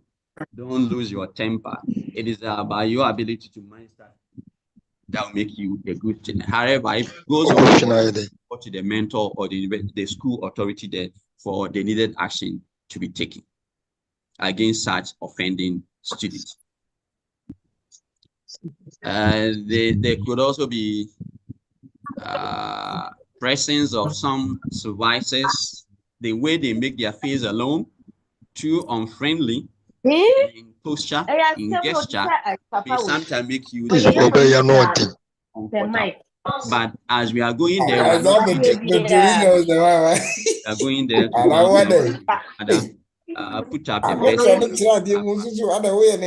As I always say in class, every comes to some form of eased condition. And so sometimes you may feel a bit tense bit uncomfortable, but you should be able to overcome those things. That is why you are going there under supervision to learn how to teach. You are still learning. You are not a full student. And some supervisors may be too hard in their comments. Some may even go to the extent of the student telling you what you were expected to have done and what to do and what not to do in front of the student. This may make you feel a bit embarrassed. These are potential things that you should be expecting, but when they happen, know how to manage them. In summary, with regards to the supervision-related challenges, I may say largely it deals with poor attitude on the part of the mentors and the university lecturers, unprofessional conduct and behavior, issues about poor disposition, and on the part of those people. But I believe that we, just as we are training you, we also give them the needed training so that they are expected to do the right. I think Mr. Franco informed you that there may be mentors who are not trained, and in the course of filling the form, you should indicate that so that those people will be invited for the right training to be offered to them. But as I keep on saying, training alone may not be enough. Sometimes human beings, as we are, no matter the training we receive, we still go about doing the wrong thing. So these are expected challenges, and I believe and trust in you guys that you're capable of navigating yourself through successfully to come out back to campus in safe hands. I indicated my presentation were taking 3 themes. First, relate to you personally as a mentee. The second one relates to the supervision. Here, it deals with that of the lecturer and the mentor. The last section has to do with the school of practice. There are some school-related challenges that you are going to face and how you'll be able to overcome them. So on top of the list, some schools may not offer the needed induction, orientation, or introduction. I heard Mr. Frank telling you that you should be led by your mentor or lead mentor to the school head or head of school for proper introduction so that he or she may be aware of your existence in the school. So in some schools, such orientation is not done, and that may not give you the right way to start. Sometimes the first day you go there, they will tell you, this is your class, go and start teaching. And you were told that the first 5 days or the first week should be used as observation. You go to the class with a mentor sitting there and observe his instructional practice. Learn the name of the student, learn their strengths and weaknesses before you start teaching. And such orientation sometimes in some schools may not be done the right way. So anticipate that. Then timetabling may also be poorly done, which may lead to excess teaching, or some subjects may be happening at the same time, and that may also be a school-related challenges. In 9:30, you're supposed to have science. In 1A, the same 9:30, you're supposed to have another class with another different level, and these challenges may be there. But I think that if you draw their attention, they are capable of resolving them. Then differences in schools' philosophy and that of modern teaching approaches. Modern day, we're looking at 21st century method of teaching, which is more interactive, which is more student-centered, which makes you, the teacher, become facilitator. But some schools are still holding on to the old way of teaching, which is more teacher-centered. And so when they come and you're using like gamification or play way or a game way to teach, they may think that students are just playing, but there's a difference between normal play and purposeful play. And so some schools are results-oriented fully into those kind of academic orientation. And so if you go there with modern method of teaching, they may not see you as working well, but it's about your ability to explain the rationale and the benefit that they stand to gain that will help you to be able to overcome those challenges. And there could also be a situation where there's no clear-cut disciplinary issues and how to handle them when students misbehave. In some schools, teachers are on the fence, saying that because of the new educational reform, Students are not supposed to be caned, and so whatever a student does, they don't care. They just go in there. And as part of the orientation, some teachers may tell you that as you are coming here, just go teach and come your way. You are not there to regulate the student behavior. But teaching is not just about classroom talking. It is about how to unearth the child and develop the child fully and totally. So behavior management and modification is part of your work. But let me sign a note of caution that as you are going there as an intern, you are not supposed to cane. I repeat, caning is not part of your responsibility. If there's anything caning to be done, report to the mentor and the school authority and the right people who are there to do that. Don't do it. That is not part of your responsibility as a mentee. At no point in time as you cane a student. If you cane a student and it's brought to university attention, there are sanctions that you should face. Some school may assign you to a demanding task that may make it difficult for you to even prepare your lesson notes and lesson plan, especially those of you in IT. As soon as you get there and it's time for school admission, they may assign the role of interfacing between the school and GES, and you do a lot of administrative work. And meanwhile, you went there to learn how to, yes, administrative role is part of the internship, but majority of the time should be in the classroom teaching as well. Some schools may not have the required and recommended textbooks, and they may not also have the normal teaching and learning materials or resources as the case may be. I know you know the difference between teaching and learning materials and teaching resources. I know in your educational technology, these concepts might have been explained to you, but I'm using them in place of the other. But I believe you know the differences. So they may be resource constrained in some schools. And so if you are teaching IT, they may not have the required ICT lab for you to go and do the needed teaching. If you're into science, we don't have the resource science lab. But be as it is, earlier on I mentioned that you may be innovative, creative, and be able to innovate and improvise. So where the resources are not there, that is where you should come in as a creative teacher to innovate and improvise whenever it is possible. Sometimes, ideally, your mentor should be an experienced teacher in your subject area, meaning that if you are into mathematics, at no point in time as a French teacher or a teacher of French or a teacher of English be your mentor. The person mentoring you should know what you are to teach even better than you in the same subject area. But there are cases where you may be assigned to a wrong mentor who may not have the same subject area of specialization, and that may also affect you in one way or the other. That is why Mr. Frank researcher indicated that in such cases, if it's possible, you can get in a qualified mentor in a nearby school. You can rely on such a person so that he will step in to do the right mentoring, rather than going in for somebody who is not within your subject area and also doesn't have the required pedagogical knowledge and skills to mentor you properly.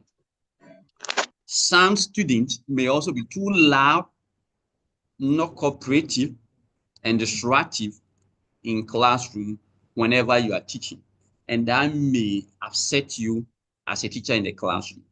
But like I said, some students may intentionally try to provoke you and know how you're going to react under such situations and circumstances. It's part of the training and part of the intention. It is about your ability to resolve them, handle such issues that make you a good and promising teacher in the making as expected. Some staff of the school may also be hostile to you. Some of them, as soon as they see, they may not like you, may not like your face, and whatever that you do, they may find fault with. Know that we are human institutions and such things are likely to happen, but try and manage yourself well. Then some school or practice may also lack the required equipment, as I've indicated early on. Some vocational technical schools may not have the right tools for you in construction, wood, mechanical, auto, and you may not be able to handle the practical related courses or topics or strand or sub-strands as the new name suggests. But try, innovate, and improvise if it's possible. The head of school may not believe in some mentee being capable of handling some classes. In some schools, as soon as you go there, they tell you that the mentees are not supposed to go to the third year class, the graduating class, or the final year class. You may be limited to only the first year or second year. The reason being that they think that you don't have what it takes to be able to handle such classes. Yes, these may be a challenge, but if you think and believe that you're capable and you're able to prove to them, they may allow you. But in some schools, it's a strict policy that you cannot change. In that case, if you are to go to first year or second year, you have to accept it and teach it as such. Some may not believe in you, so every minute now and then they try to pop in and out and see whether you're doing the right thing or not. Don't see it as a way of finding fault with you. See it as a way of mentoring you, a way of assisting you to be the best of yourself that you can. And the other issue is that some students may misbehave just because they see you as a non-permanent staff in the school. And that is also something you should be expecting. To sum it up, I would say that my presentation rely on challenges from the perspective of the students, from that of the supervision, and that of the school. In regards to the practicing school-related challenges, I mentioned issues relating to poor attitude, poor behavior, and disposition on part of the permanent teachers, that of the supervisors, the head of school themselves, and some supporting staff, students, and issues relating to lack of resources and support.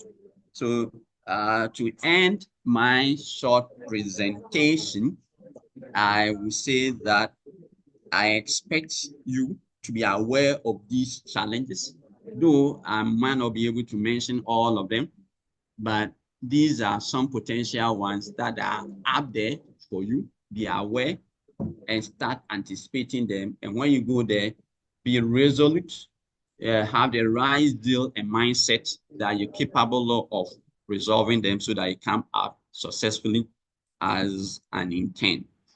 I will pause here, and I think that there will be time for you to ask questions, if any, later on, I think after the last presentation. So any questions that you have, you jot it down. I'm still around, and I'm ready to answer them.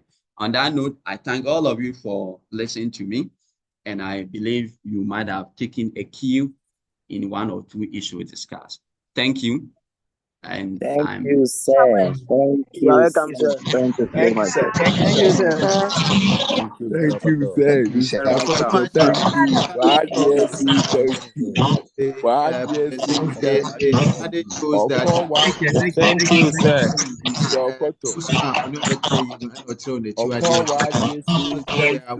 Mr. Apoto. God bless you. Guiding us to help the school. No, Mr. Wazesi, thank you. Obi e kasa, obi e kwan. Hey, yes, me.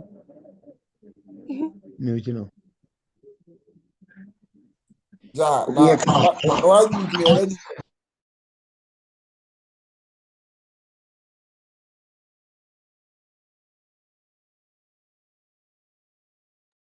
Ja, na, is it white book you imagine that way? Please, we were supposed to come for the white book, but we don't know the exact date we are to come. We want to.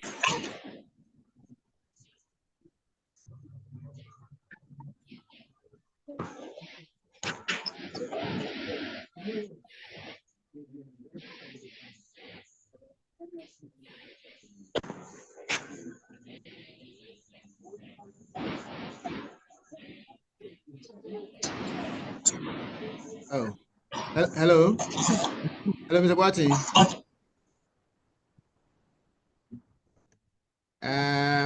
I don't know. Maybe Mr. Boating is. Mr. Boating, please kindly unmute if you are. Hello. Unmute yourself so that Yes, sir.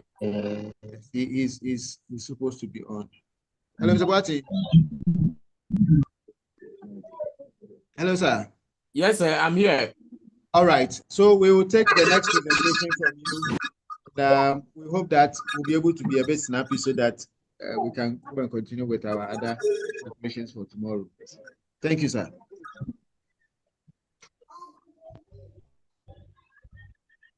Yeah, okay. Can you hear me, sir? Yes, please, we can hear you. Oh, okay. Good evening, ladies and gentlemen. It's a pleasure coming to your homes this evening. And I thank the presenters or the facilitators who have made some presentations before me. I think that they have done majority of my work for me. So this evening, I have a very simple task, just to walk you through a post-internship and preparation of a teaching portfolio. Now, it is expected that after the internship, you are supposed to come back to campus, and once you're on campus, what you will be doing is that you have to make presentations. One of them will be the statement of teaching philosophy, which you have to do, and then the reflective practice, and then the teaching portfolio. So this is the objective of my presentation. We expect that you should be able to reflect on and reimagine your role during post-internship with regards to statement of teaching philosophy, reflective practice, and then the teaching portfolio. Right. So now, the objective of the post-internship is to help you, the intern or the student teacher, to actually develop presentation skills by writing and presenting a report on teaching philosophy and their reflective practice, and also preparation, development, and presentation of a teaching portfolio as evidence of your teaching during the internship. So basically, this is what you are required to do after you have returned from internship. And that's what we call the post-internship. Please, are we communicating? Yes, sir. Yes, sir. Yes, sir. Hello? Yes, sir. Yes, sir. Hello, Mr. Ato? Yes, sir. Yes, sir. Hello? Hear you loud and clear. Yes, sir. Okay, You're here. okay. That means that I can continue. Yes, you can go on. Okay, so thank you. So that means I can continue. Yes, and sir. then I'm reliably informed, or I'm reliably aware that during your pre-internship seminars, you have been introduced to the statement of how to write your statement of teaching philosophy, and then how to write your reflective practice, and then your teaching portfolio and what goes into the teaching portfolio. So what I'm going to do is just a recap of what you have been taught or what you have been exposed to during your pre-internship seminars.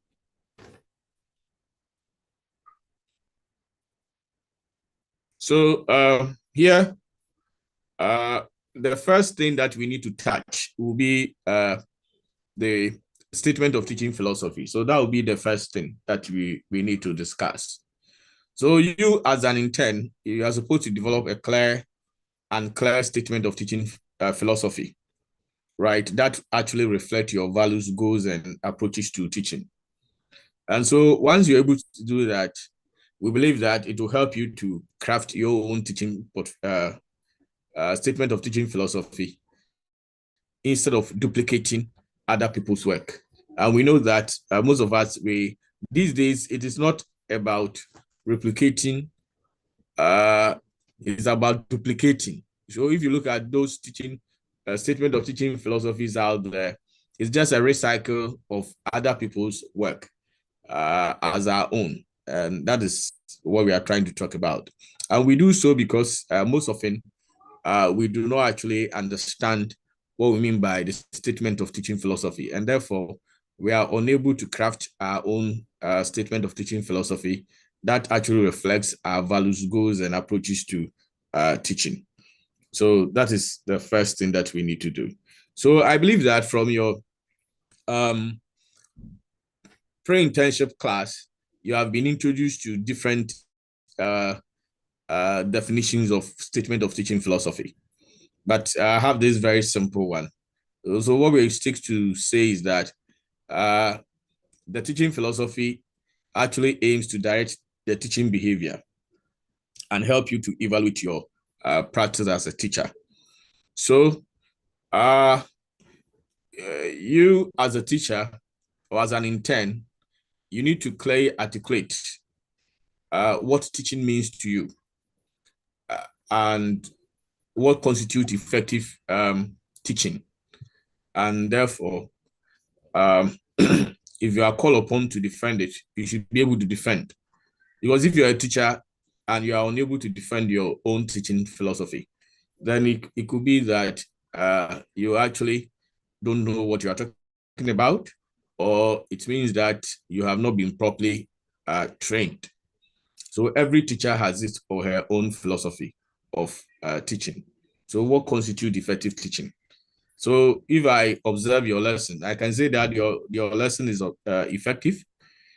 Another person can say that the lesson is not effective. Why are we saying that? It's based on different philosophies of teaching, right? So in class, most of the times in class, some lecturers will come, then they will lecture you, and then others will also come. They give you assignment, share the courses or the various topics to you, ask you to visit the library, read, and come and make presentations in class. And I know most often students don't like lecturers who ask them to research and do presentations, but probably they prefer those who come to class and then give them a lecture, right? So we all have different orientations as to what constitutes effective teaching. And that is what we are trying to wrap our heads around. So what will be the component of the statement of teaching philosophy? Essential component. So the first one is that it reflects your personal beliefs and values about teaching and learning. And then it also tells us that about our goals and objectives as an educator. So you as a teacher, what goals have you set for yourselves? In recent times, we have the 21st century skills, which we also call the core skills or the core competencies. So if you're a teacher, which one of them do you want to imbibe in your students? Or which one of them do you want to project? So in your statement of teaching philosophy, we expect you to tell us about the goals that you have set for your students and clearly articulate how you intend to achieve them. And then also the teaching methods and strategies that you want to use. We have different teaching methods and strategies. So you have to tell us some of the teaching methods the strategies that you use. Basically, I believe that from your methods of teaching in specified subjects or methods of teaching the various programs that you are enrolling, you've been exposed to those methods. So clearly, we have two teaching methods. We have what we call the learner-centered teaching methods, and then we have the teacher-centered teaching methods.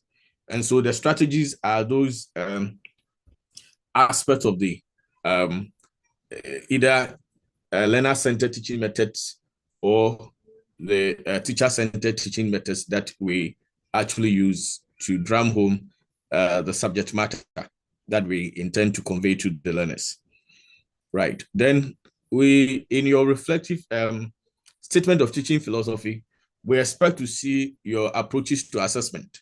And thankfully, those of you level 300, I know my team and I taught you educational assessment. So you have to indicate to us your assessment strategies, whether you use formative assessment or you use summative assessment, and what assessment tools do you intend to use to assess your classroom learning outcomes, whether you want to use quizzes, you want to use observation, you want to use interviews, project works, class presentations, group presentation, and what have you. We want to see how you deal with that. And then the other essential component has to do with your views on diversity and inclusion. So how do you make sure that you plan your lesson to meet the unique needs of each learner in your classroom? So that's what we call diversity and inclusion. So if you have students who cannot actually hear properly in your class, how do you make sure that they benefit from your instructions? If you have students who cannot also see properly, how do you make sure that they also benefit from your instruction? Or in a nutshell, if you have students who differ from the norm, how do you make sure that they also benefit from your instruction? So we expect a statement on how you include or you make use of diversity and inclusion, or you cater for diversity and inclusion in your classroom. And then the role of reflection and growth. So every teacher, you're supposed to be a reflective practitioner. So how do you reflect on your teaching? And how do you improve upon your teaching? And I believe that every one of us as teachers, we always go to the class to make a difference in the lives of our students. And so before we go, we plan ways by which we can make a difference in our class every day. So that's what we call reflective practice. So we expect to see all these in our statement of teaching philosophy. And then finally, these are some things that we need to highlight when we want to write a statement of teaching philosophy. And the first thing is that we have to use the first person narrative. So it's supposed to be I. You are writing it, so you have to personalize it. So don't use you or teachers. So sometimes when you are during the post-internship seminar, some students during their presentations, they will say, teachers believe that we are not talking about teachers. We are talking about you as an individual student teacher or as a prospective teacher. So that's what you need to do. And then your statement of teaching philosophy should also be written in the present tense and not past tense. So I teach, not I taught. So take note of that. And then you have to keep it brief. So usually if your department has not given you any page limit, then we expect that your teaching philosophy should be between 1 to 2 pages. That's it. Now let's look at how the criteria for scoring statement of teaching philosophy here at Amstead. So your philosophy statement, when it is clearly stated, marks is awarded. And then we have the validity. So when we talk of validity, I believe that from your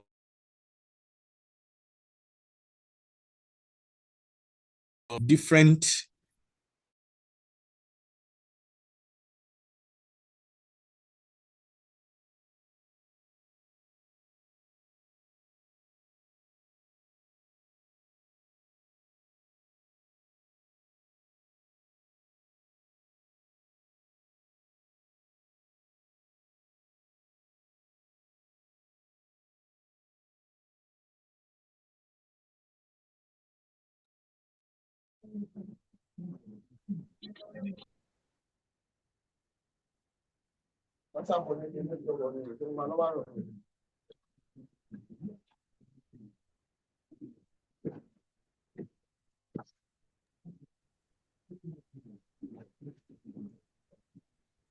this internship there.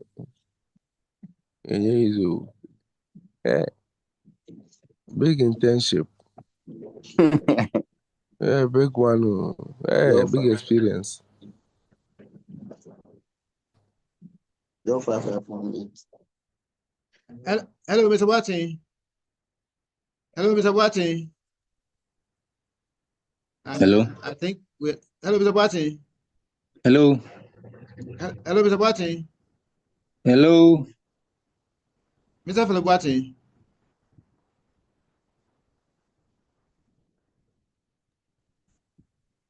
Mr. Philip Watson. Okay, you, Mr. Watson, you have muted yourself, please. Hello, Mr. Watson. Yes, sir. I welcome myself back. back. I think I was offline, so I welcome myself back.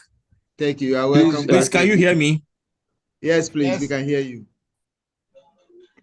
Okay. So I don't know who took me off, but I'm back.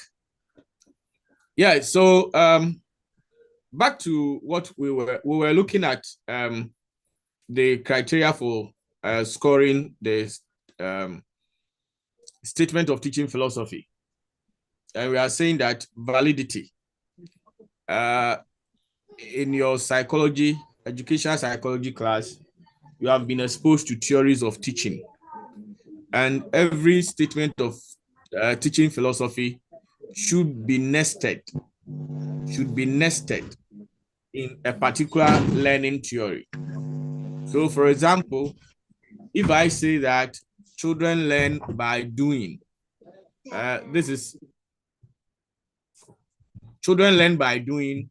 What this means is that what learning theory supports my statement of teaching philosophy. That means that basically we are talking about constructivism. People are here. Go. Okay, so that means that constructivism, your teaching philosophy can also be nested in what we call behaviorism, information processing theory, or the humanist theory, or the cognitive learning theories, and then what have you. So that's the validity. And then we are talking about the application of your teaching philosophy. So how do you apply your teaching philosophy in the classroom to facilitate teaching and learning? So that's where we expect to see the goals, your role as a teacher, the goals that you set for your students, then the your assessment strategies, and then inclusion and diversity and what have you. And then when we move to the other point, that is effectiveness, we want to see how effective is your teaching method. So when we apply your teaching methods to teaching, or in the teaching and learning process, what benefits are the students and other stakeholders going to derive? So here we expect to see that some statements like, when I apply my philosophy in the classroom, it promotes the 21st century skills like critical thinking, communication skills, then creativity and digital literacy, and what have you. And it helps students to remember concepts here and there. So these are some of the things that effectiveness, these are some of the things that we expect to see there. And then we are looking at the presentation. So the presentation is how you are going to present and defend your statement of teaching philosophy during the post-internship. And also your responses to questions and comments. So if you coerce your colleagues not to ask you any question, it means that this place, you're going to lose a mark or two there. So basically, that is it about the statement of teaching philosophy. Now, after the statement of teaching philosophy, the next presentation that you will be doing is your reflective practice. So as a teacher, as Mr. Franco indicated early on, when you go to the school, you are supposed to reflect on one of your lessons. So reflection that you, after teaching, you have to pause and ponder over the lesson and then be able to come out with your strengths, your weaknesses, and then or areas for improvement, and how you can improve upon those weaknesses and then build on your strengths. So that is all about the reflective practice. So I suggest that for you to do a proper reflection, you need to audio tape or video record some of your lessons so that when you are done teaching, you can sit back, watch the video, and see areas that you need to improve during the teaching and learning. So basically, that is it about the reflective practice. So here, the objective of the reflective practice is to introduce you to the teacher as a concept of a reflective practitioner. And I believe that all of us, at one point in time, we stop to ponder over our lives. One wise man said that an unexamined life is not worth living. So at every point in our lives, I think we should pause and reflect on whether we are making satisfactory progress or not. And if we are not making satisfactory progress, then what are the opportunities? What are the threats? And then what are our strengths? So these are some of the things that we need to do. So it also helps us to reflect on all aspects of our performance, appreciating what was good and bad, and looking forward to what we can do to improve. And also encourages us to maintain our strengths and to build upon our own strength. So basically, these are the objectives of the reflective practice.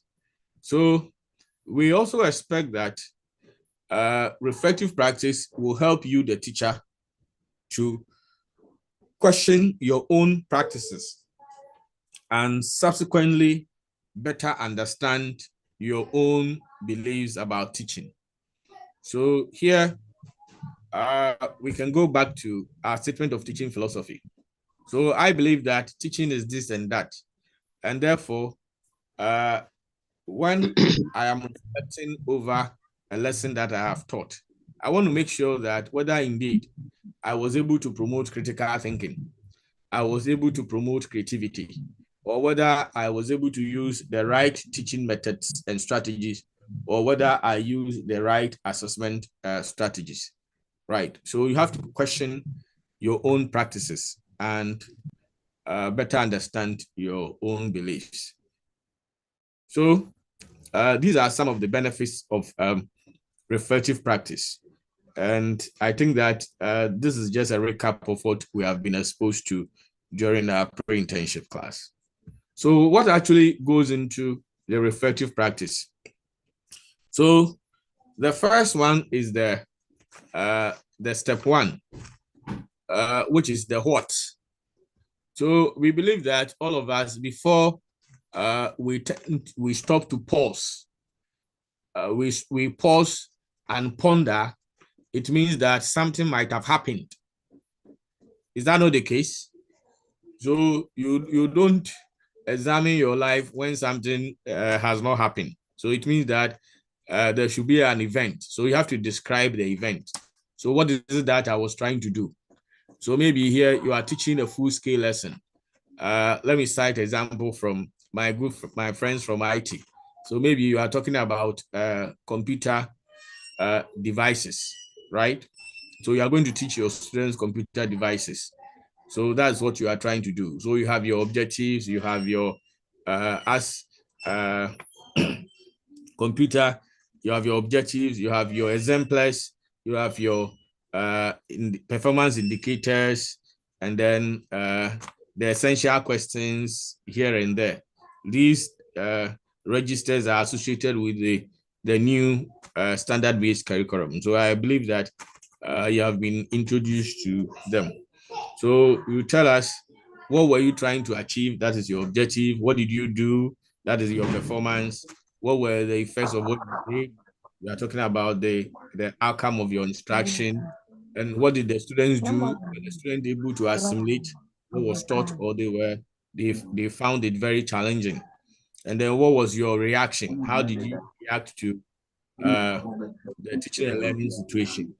And then what were the consequences of that for the student or you? And what, if anything, was unusual about the lesson? So these are some of the questions that should guide you in your reflection, especially with the step 1. And then when we go to the step 2 also, we are going to look at why. So we are going to look at the analysis. So why do you think things happened the way they did? So somebody will say that probably I didn't use teaching and learning resources. Somebody would also say probably I should have taught this lesson in a lab. Or I should have done this, I should have done this. So these are the analysis. Then why did I choose to act the way I did? And then why did I respond as I did? And how did I feel in this situation? So what did I do effectively? And what are my best qualities as a teacher? So these are the step 2, the analysis and interpretation of the event. These are some of the questions that you need to ask yourself when you are writing your statement of teaching, your reflective practice. And then also these are other things. What did I do that was not effective? And where do I need improvement as a teacher? All these are some of the questions that you should look at. And then the step 3 will be the meaning and application. So we are talking about, so what? So these questions that you have raised, so what? So we are coming to the meaning and application. So here, you need to see the overall meaning of the event to use them to improve your teaching practice. So you may consider asking yourself the following questions. What have I learned from this? So those of you who have had opportunity to read some people's reflective practice, we are talking about the insight gain. So that is the stage we call the insight gain, right? So what insight have you learned from what actually happened? And then how could I improve? And how might this change my teaching in the future? So these are some of the questions that we need to ask ourselves, and then see how best we'll be able to answer them. So basically, the 4th stage here will be that now, what will I do differently? So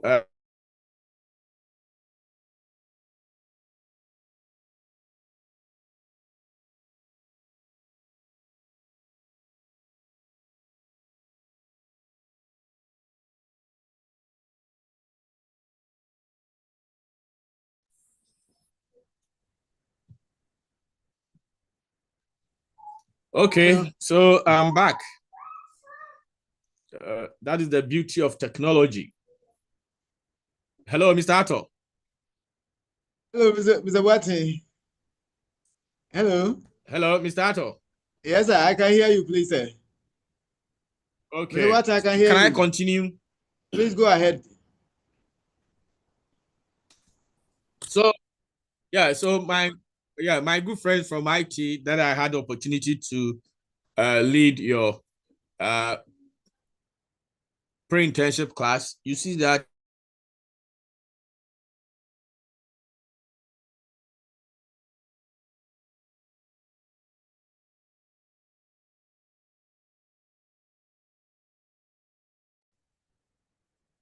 Hello, Mr. Watson.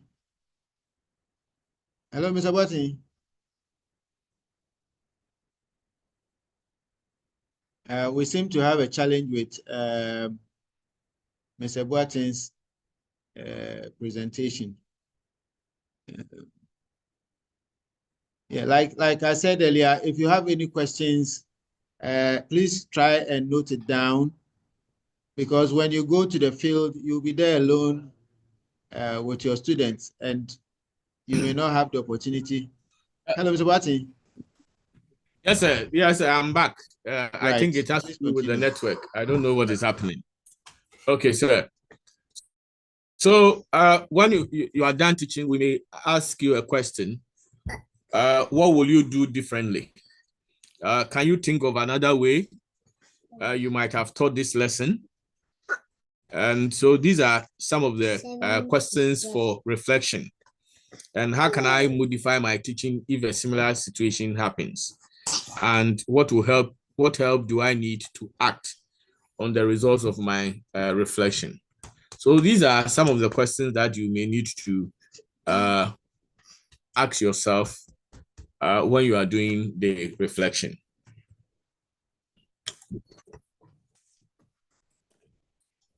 Okay, so here at Amstead, these are the rubrics for scoring the reflective practice. So we have the coverage.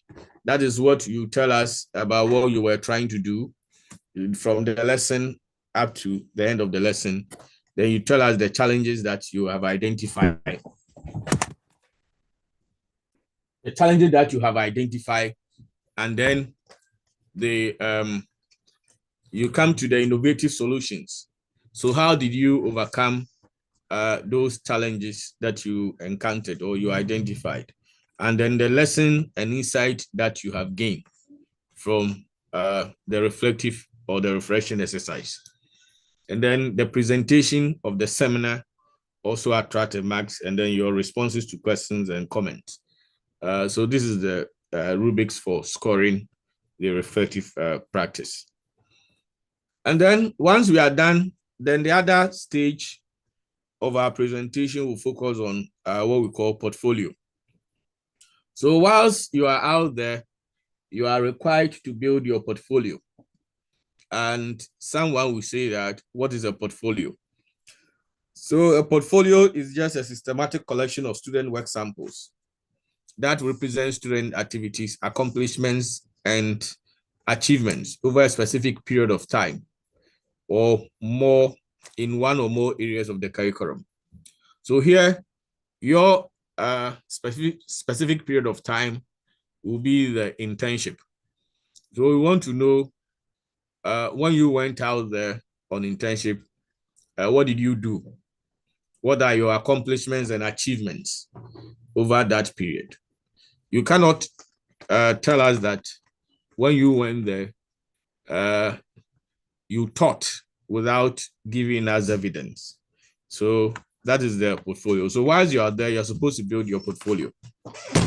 We are going to look at what should go into your portfolio that you bring in, and that is the portfolio. So we have basically, let's look at the portfolio, the purpose of the portfolio. So the main purpose of the portfolio is to provide documentation of a student's achievement in a specific areas over time. So here, the area should be the internship, the period of internship. So you have to provide evidence of teaching. Evidence. And roughly, we have two types of portfolio.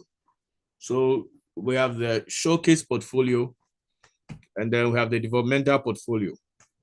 So with the showcase portfolio, that is what we require of you after the internship or during the post-internship. So you are going to select and submit your best work. And this is an evidence of what you have done. Right. So that is the showcase portfolio. And then the developmental portfolio, also students select and submit pieces of work that can show evidence of growth or change over time. So that one highlights the process of what? learning. So if you look at the two, what we require from you is the showcase portfolio, which you are supposed to submit and select and submit your best work to show evidence of your teaching during the internship period. Yeah. So what should go into the portfolio? Now you are submitting the portfolio as evidence of teaching. So what will convince your supervisor or your department that indeed you went out there to teach? So that is, so these are some of the items that should go into your portfolio. So the first one is your lesson plan. So your lesson plan should be adequate and should be duly vetted by your head teacher, your head of department, or anybody assigned on behalf of the headmaster or headmistress to do that. Then samples of students' work you have graded, showing comments, etc. And then we also expect that you should have your own CV in your portfolio.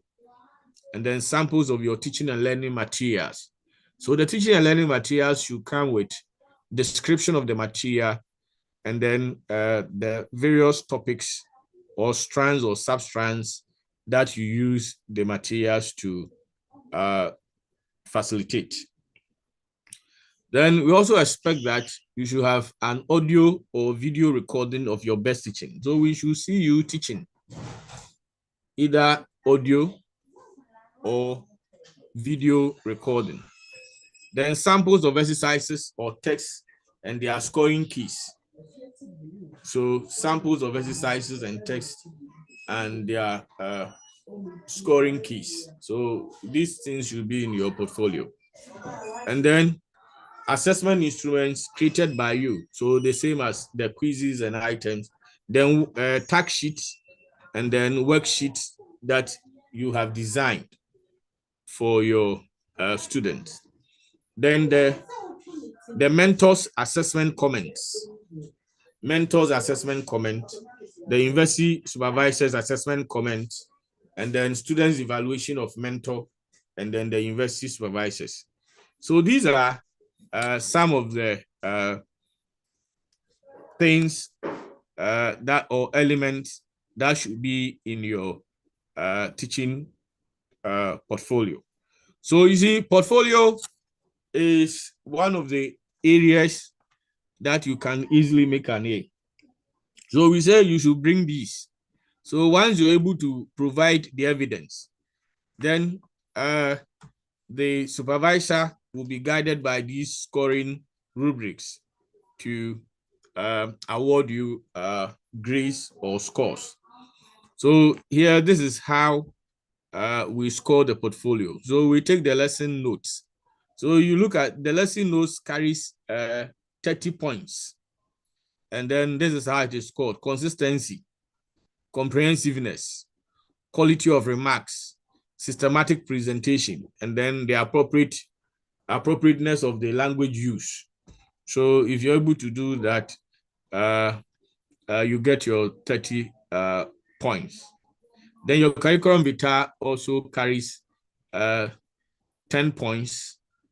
Then teaching and learning materials that you have prepared for your teaching.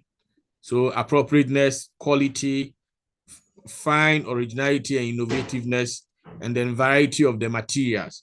So some of you they just carry one cardboard that they have some illustrations on it.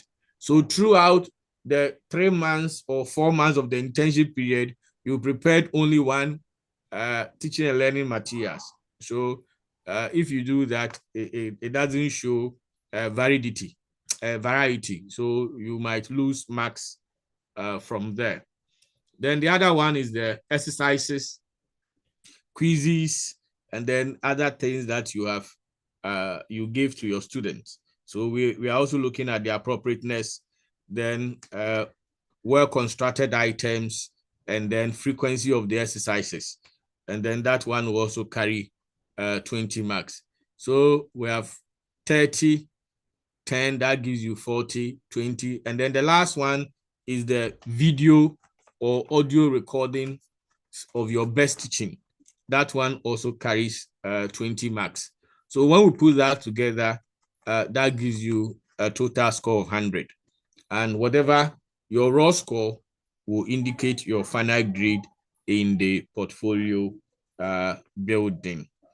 So ladies and gentlemen, this is all that is required of you after internship. So as a way of summary, after the internship, you are supposed to come and then write your statement of teaching philosophy report. The statement of teaching report actually reflects your beliefs and values about what constitutes effective teaching. And so you tell us what you believe about teaching and how teaching and learning occurs in the classroom, your role as a teacher in the classroom, your assessment practices, the goals that you set for yourself in the classroom, and then how you respect diversity and inclusion in your classroom. Then when you are done, you also write your reflective practice report. It talks about how you're able to reflect on any of the topics that you have taught or you taught. And I indicated that for you to do that properly, you can videotape or audio record one of your best lessons, and then you use that for the reflection exercise. We have also indicated that whilst you are on internship, you have to build your portfolio and then submit the portfolio as evidence of your teaching. We have indicated what should go into your portfolio. That is your lesson plan, samples of exercises that you have given to the students and their scoring keys. We have also indicated your teaching and learning materials that you have prepared for the students.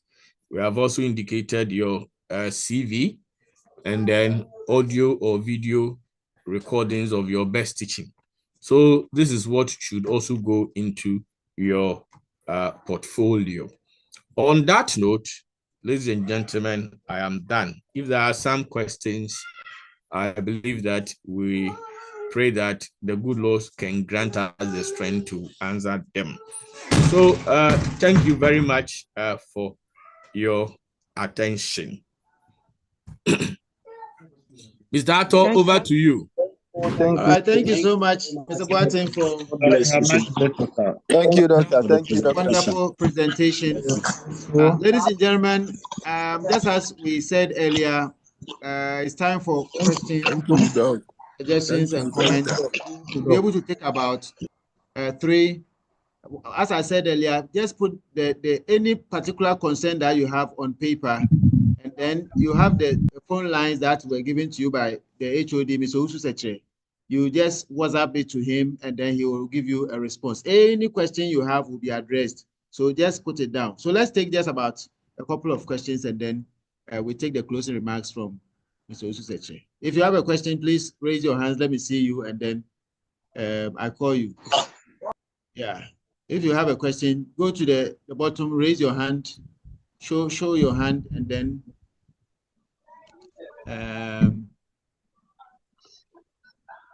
yeah. So if there is no question, we go straight to the. You have a question? Raise your hand. Let me see you, please. What's your name, please? Ahmed Ibrahim. Ibrahim, yeah, go ahead. Please, our discussion. One important thing I want to ask is about when we should officially start. Okay, Mr. Ususeche will address that. And I'll have the next person, Mr. Ernest Azuma. Okay, Ernest sir. Azuma. Yes, sir. Good evening, sir. Yes, please ask your question. Yeah. Please, what I want to talk about is during this presentation, I did not hear anything concerning the duration we are going, the duration we are going to do this internship, how long it's going to last. Duration, all right. Yes, the information we are picking from the various schools is that they will be going on vacation on 5th March, and in that course, they will be starting exams on 17th of next month. So, and after the vacation too, they don't know when they will be resuming, meaning they have about barely 5 weeks for teaching and learning activities. So we don't worry, wouldn't Mr. know. Ususache will address that.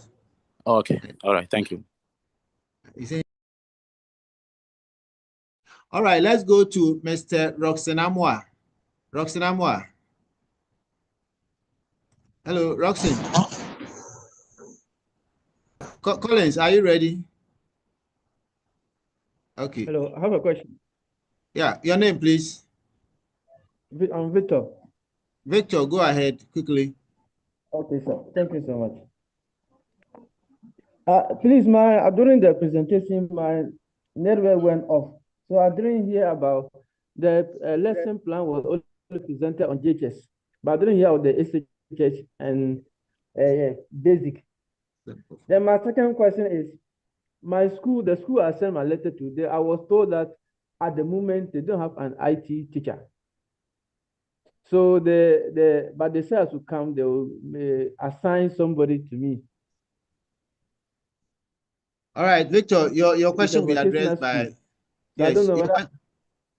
Then the other and the third question is, when Dr. Asedu was doing the presentation, he said the internship platform had already been opened. When I opened it, I am a deferred student. So when I opened it, they said the registration starts July 2023 and end on August 2024. So it means my old the badge I just completed is that information that is Victor, this is a peculiar situation with you. So you have the contact of the HOD. Call him and then he will direct you what to do. All right. Okay, sir. Thank you very much. I have Owusuentri Asa or Asa Owusuentri. Yes, please. Please go ahead with your question. Doctor, please, good evening. Good evening. Can you raise your voice, please? Please, good evening. Good evening. Go ahead. Doctor, I think Dr. Ususache was presenting.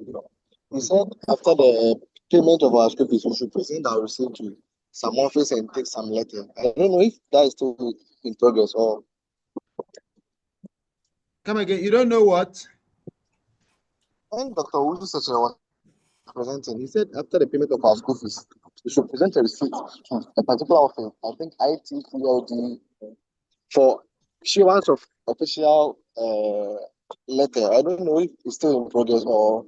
And that's the directive. You after registration, you print out your registration and then a copy of your school fees receipt to the ITPDL. It is just opposite the estate office. So my concern is about those who are not around. So how will we do it?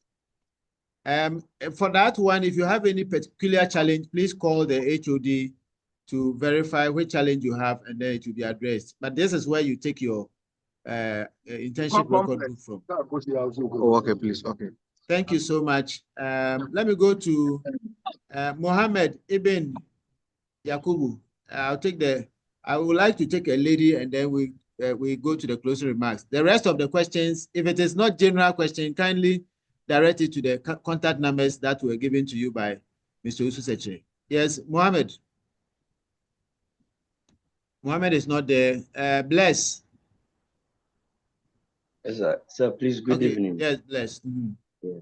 Please, during the last presentation, yes, the doctor made note that we should, after everything, building our portfolios, we should bring a teaching learning material, something that represents what we have done. But in case we use a projector or laptop in the teaching, how are we to present those materials?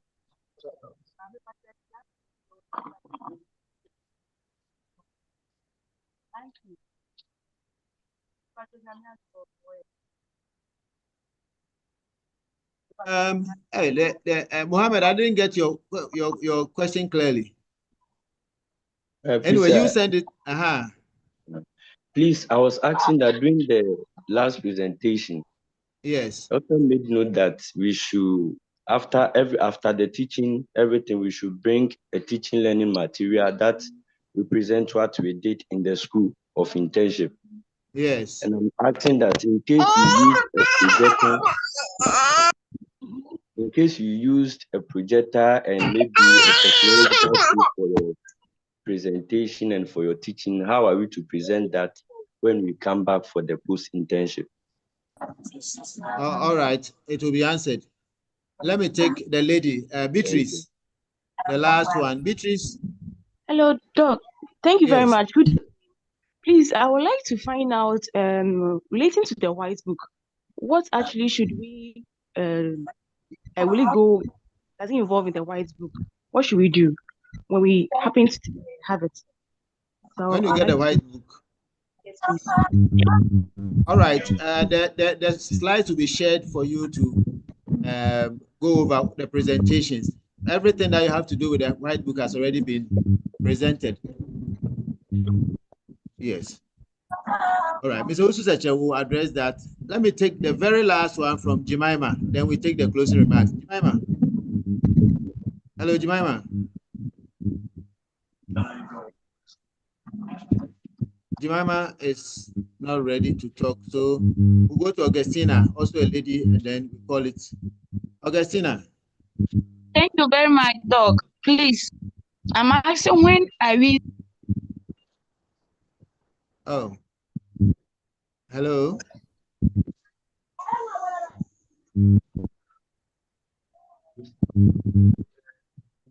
Okay. Augustina.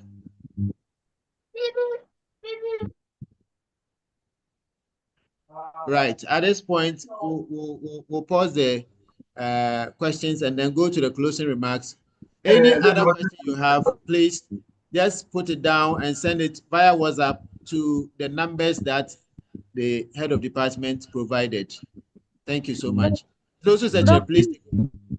Doc, please, Augustina wanted to ask when we are to start the internship. It will be addressed, please. Okay. Thank you.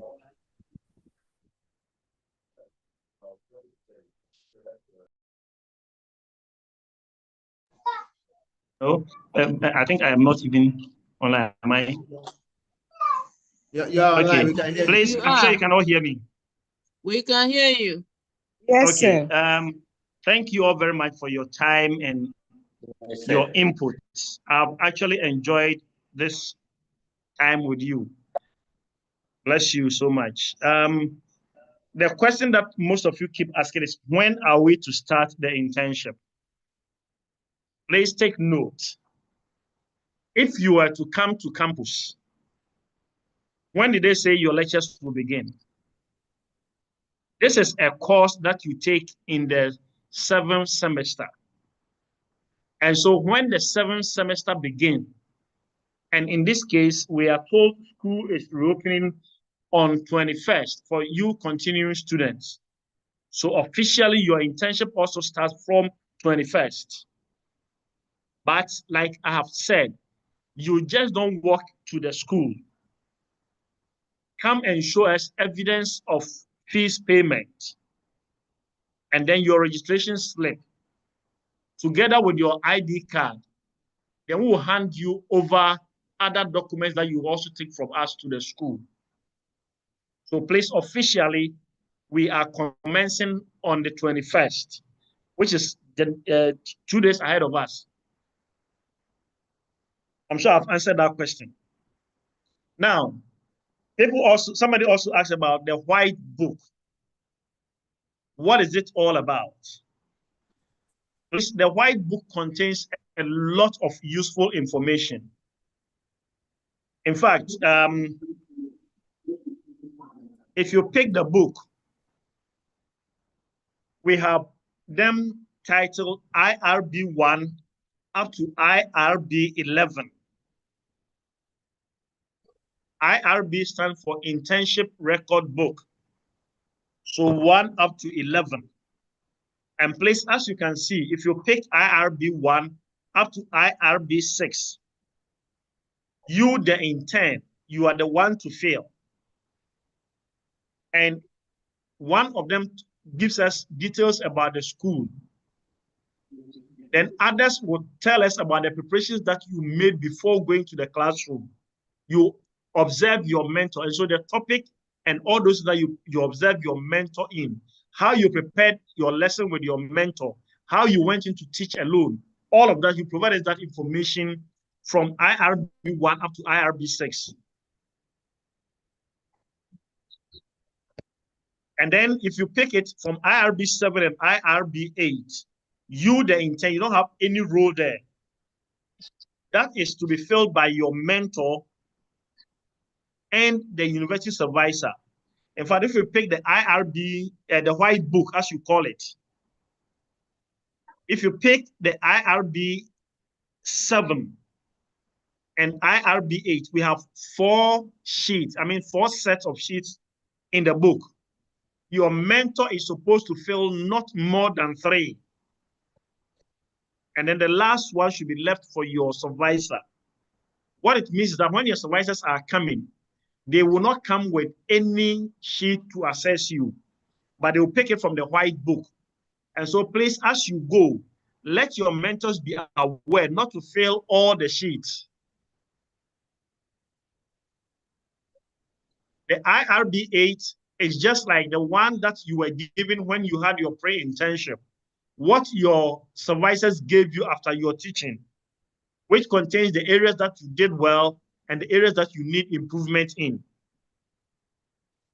If you remember, that one that you were given during your pre-internship, the color was white. But please know that that is just a photocopy. The original one is supposed to be blue in color. So if you pick your white book, you see that sheet in there, IRB 8. Then we have IRB 9. That is what you will fill, and that helps you in your reflection.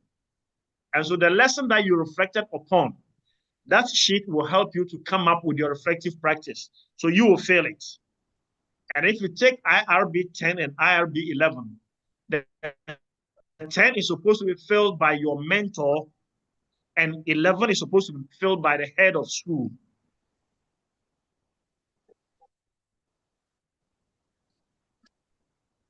Now, somebody asked a question about post-internship, items to be submitted, and you were talking about a projector.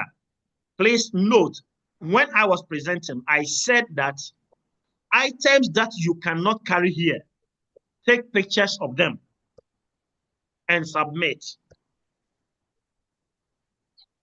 It is those that you can carry that you're supposed to bring them here as they are.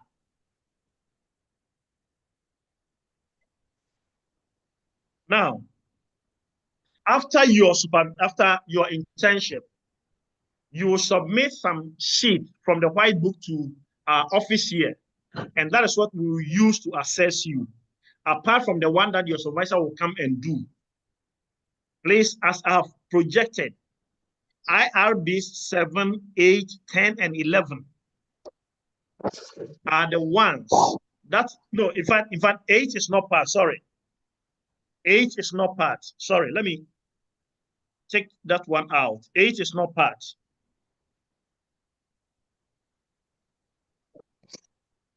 Okay, I will take that one off before I give it to you. 8 is not part. 8 is the comment sheet that your mentor will give you. That one will form part of your portfolio. But IRB 7, IRB 10, and IRB 11, these 3 sheets are the ones that you will seal them in an envelope. In actual fact, you are not even supposed to see this one. It is the head of school and your mentor who should fill them, and submit them to us. They can submit them through you, but please take note. We will only accept them when you bring them here sealed at the edges. Don't come here with it open in an envelope. If you bring it open, we will not receive it.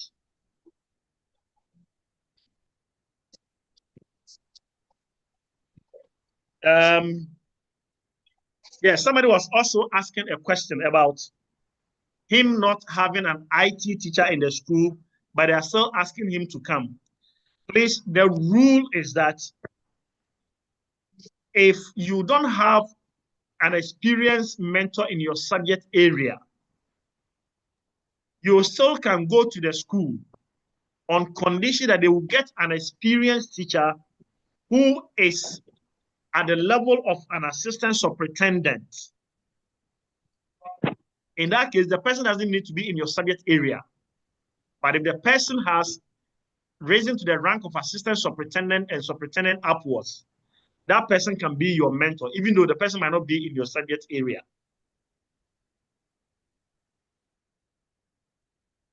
Listen, please, I don't know whether I've answered all the questions. Yes, please. Okay.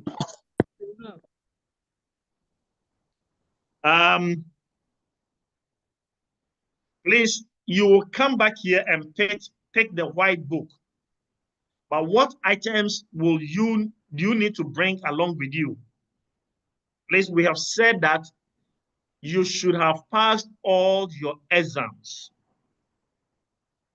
And then when you are coming here, you should provide us with evidence of payment of fees, evidence of your registration, and then also an ID card. We'll prefer student ID card. But please, if you don't have the student ID card, but you have any national ID card bearing your name, these are the things that you have to submit to us. And when we receive these ones, we will also hand over the white books to you. Please take note.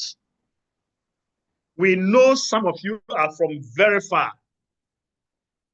And it will be wicked on our part to say that we should travel that long distance to come for the white book. And so if you have somebody here that can pick for you, please just provide the person with the things that I've listed here. Evidence of your fees payment. Evidence that you've registered for the semester. And then a photocopy of your ID card. If the person is able to present these things, and then we will also try and reach out to you to confirm that you are the one who has signed the person. So please make sure when the person gets here, and let's talk to you to be sure that you have actually ordered the person to come and pick it. Other than that, we might not hand over the document to any person. And please take note, I gave you a number. Those numbers that I gave you are for calls. But if you want to send me a WhatsApp message, my number is 050. And the reps, you all have my number, so you can share it with your colleagues. 050-6142-798. That is my WhatsApp line. Please, not for calls. But I beg you, if you want to send me WhatsApp, don't come online and say good morning, expect me to respond before you come up with whatever you want to tell me. Please go straight to the point. Anytime that I see it, I'll respond. All right. Thank you all very much for your time. We have actually have a fruitful but very long day, which is worth it. Please, as we have said, you go out there and be the feathers around the bed that makes the bed beautiful. Amstead will go higher with you and with your support. Please go out there and be good ambassadors. Go and pave the way so that others will also be allowed to have their internship in the schools that you are going into. There are some schools that are not accepting our students on grounds that people came there and they did not put up good behavior. And please know that if a school should report to us that you came there but did not distinguish yourself, you came there to give them problems, please note that you will not graduate with your year mates. It is not a field day. We expect you to go out there and be good ambassadors of Amstead. God bless you, and please reach out to us anytime that you need our help, and we'll be there to offer them. God bless you. God bless you so much, HOD. God bless you too. God bless you too.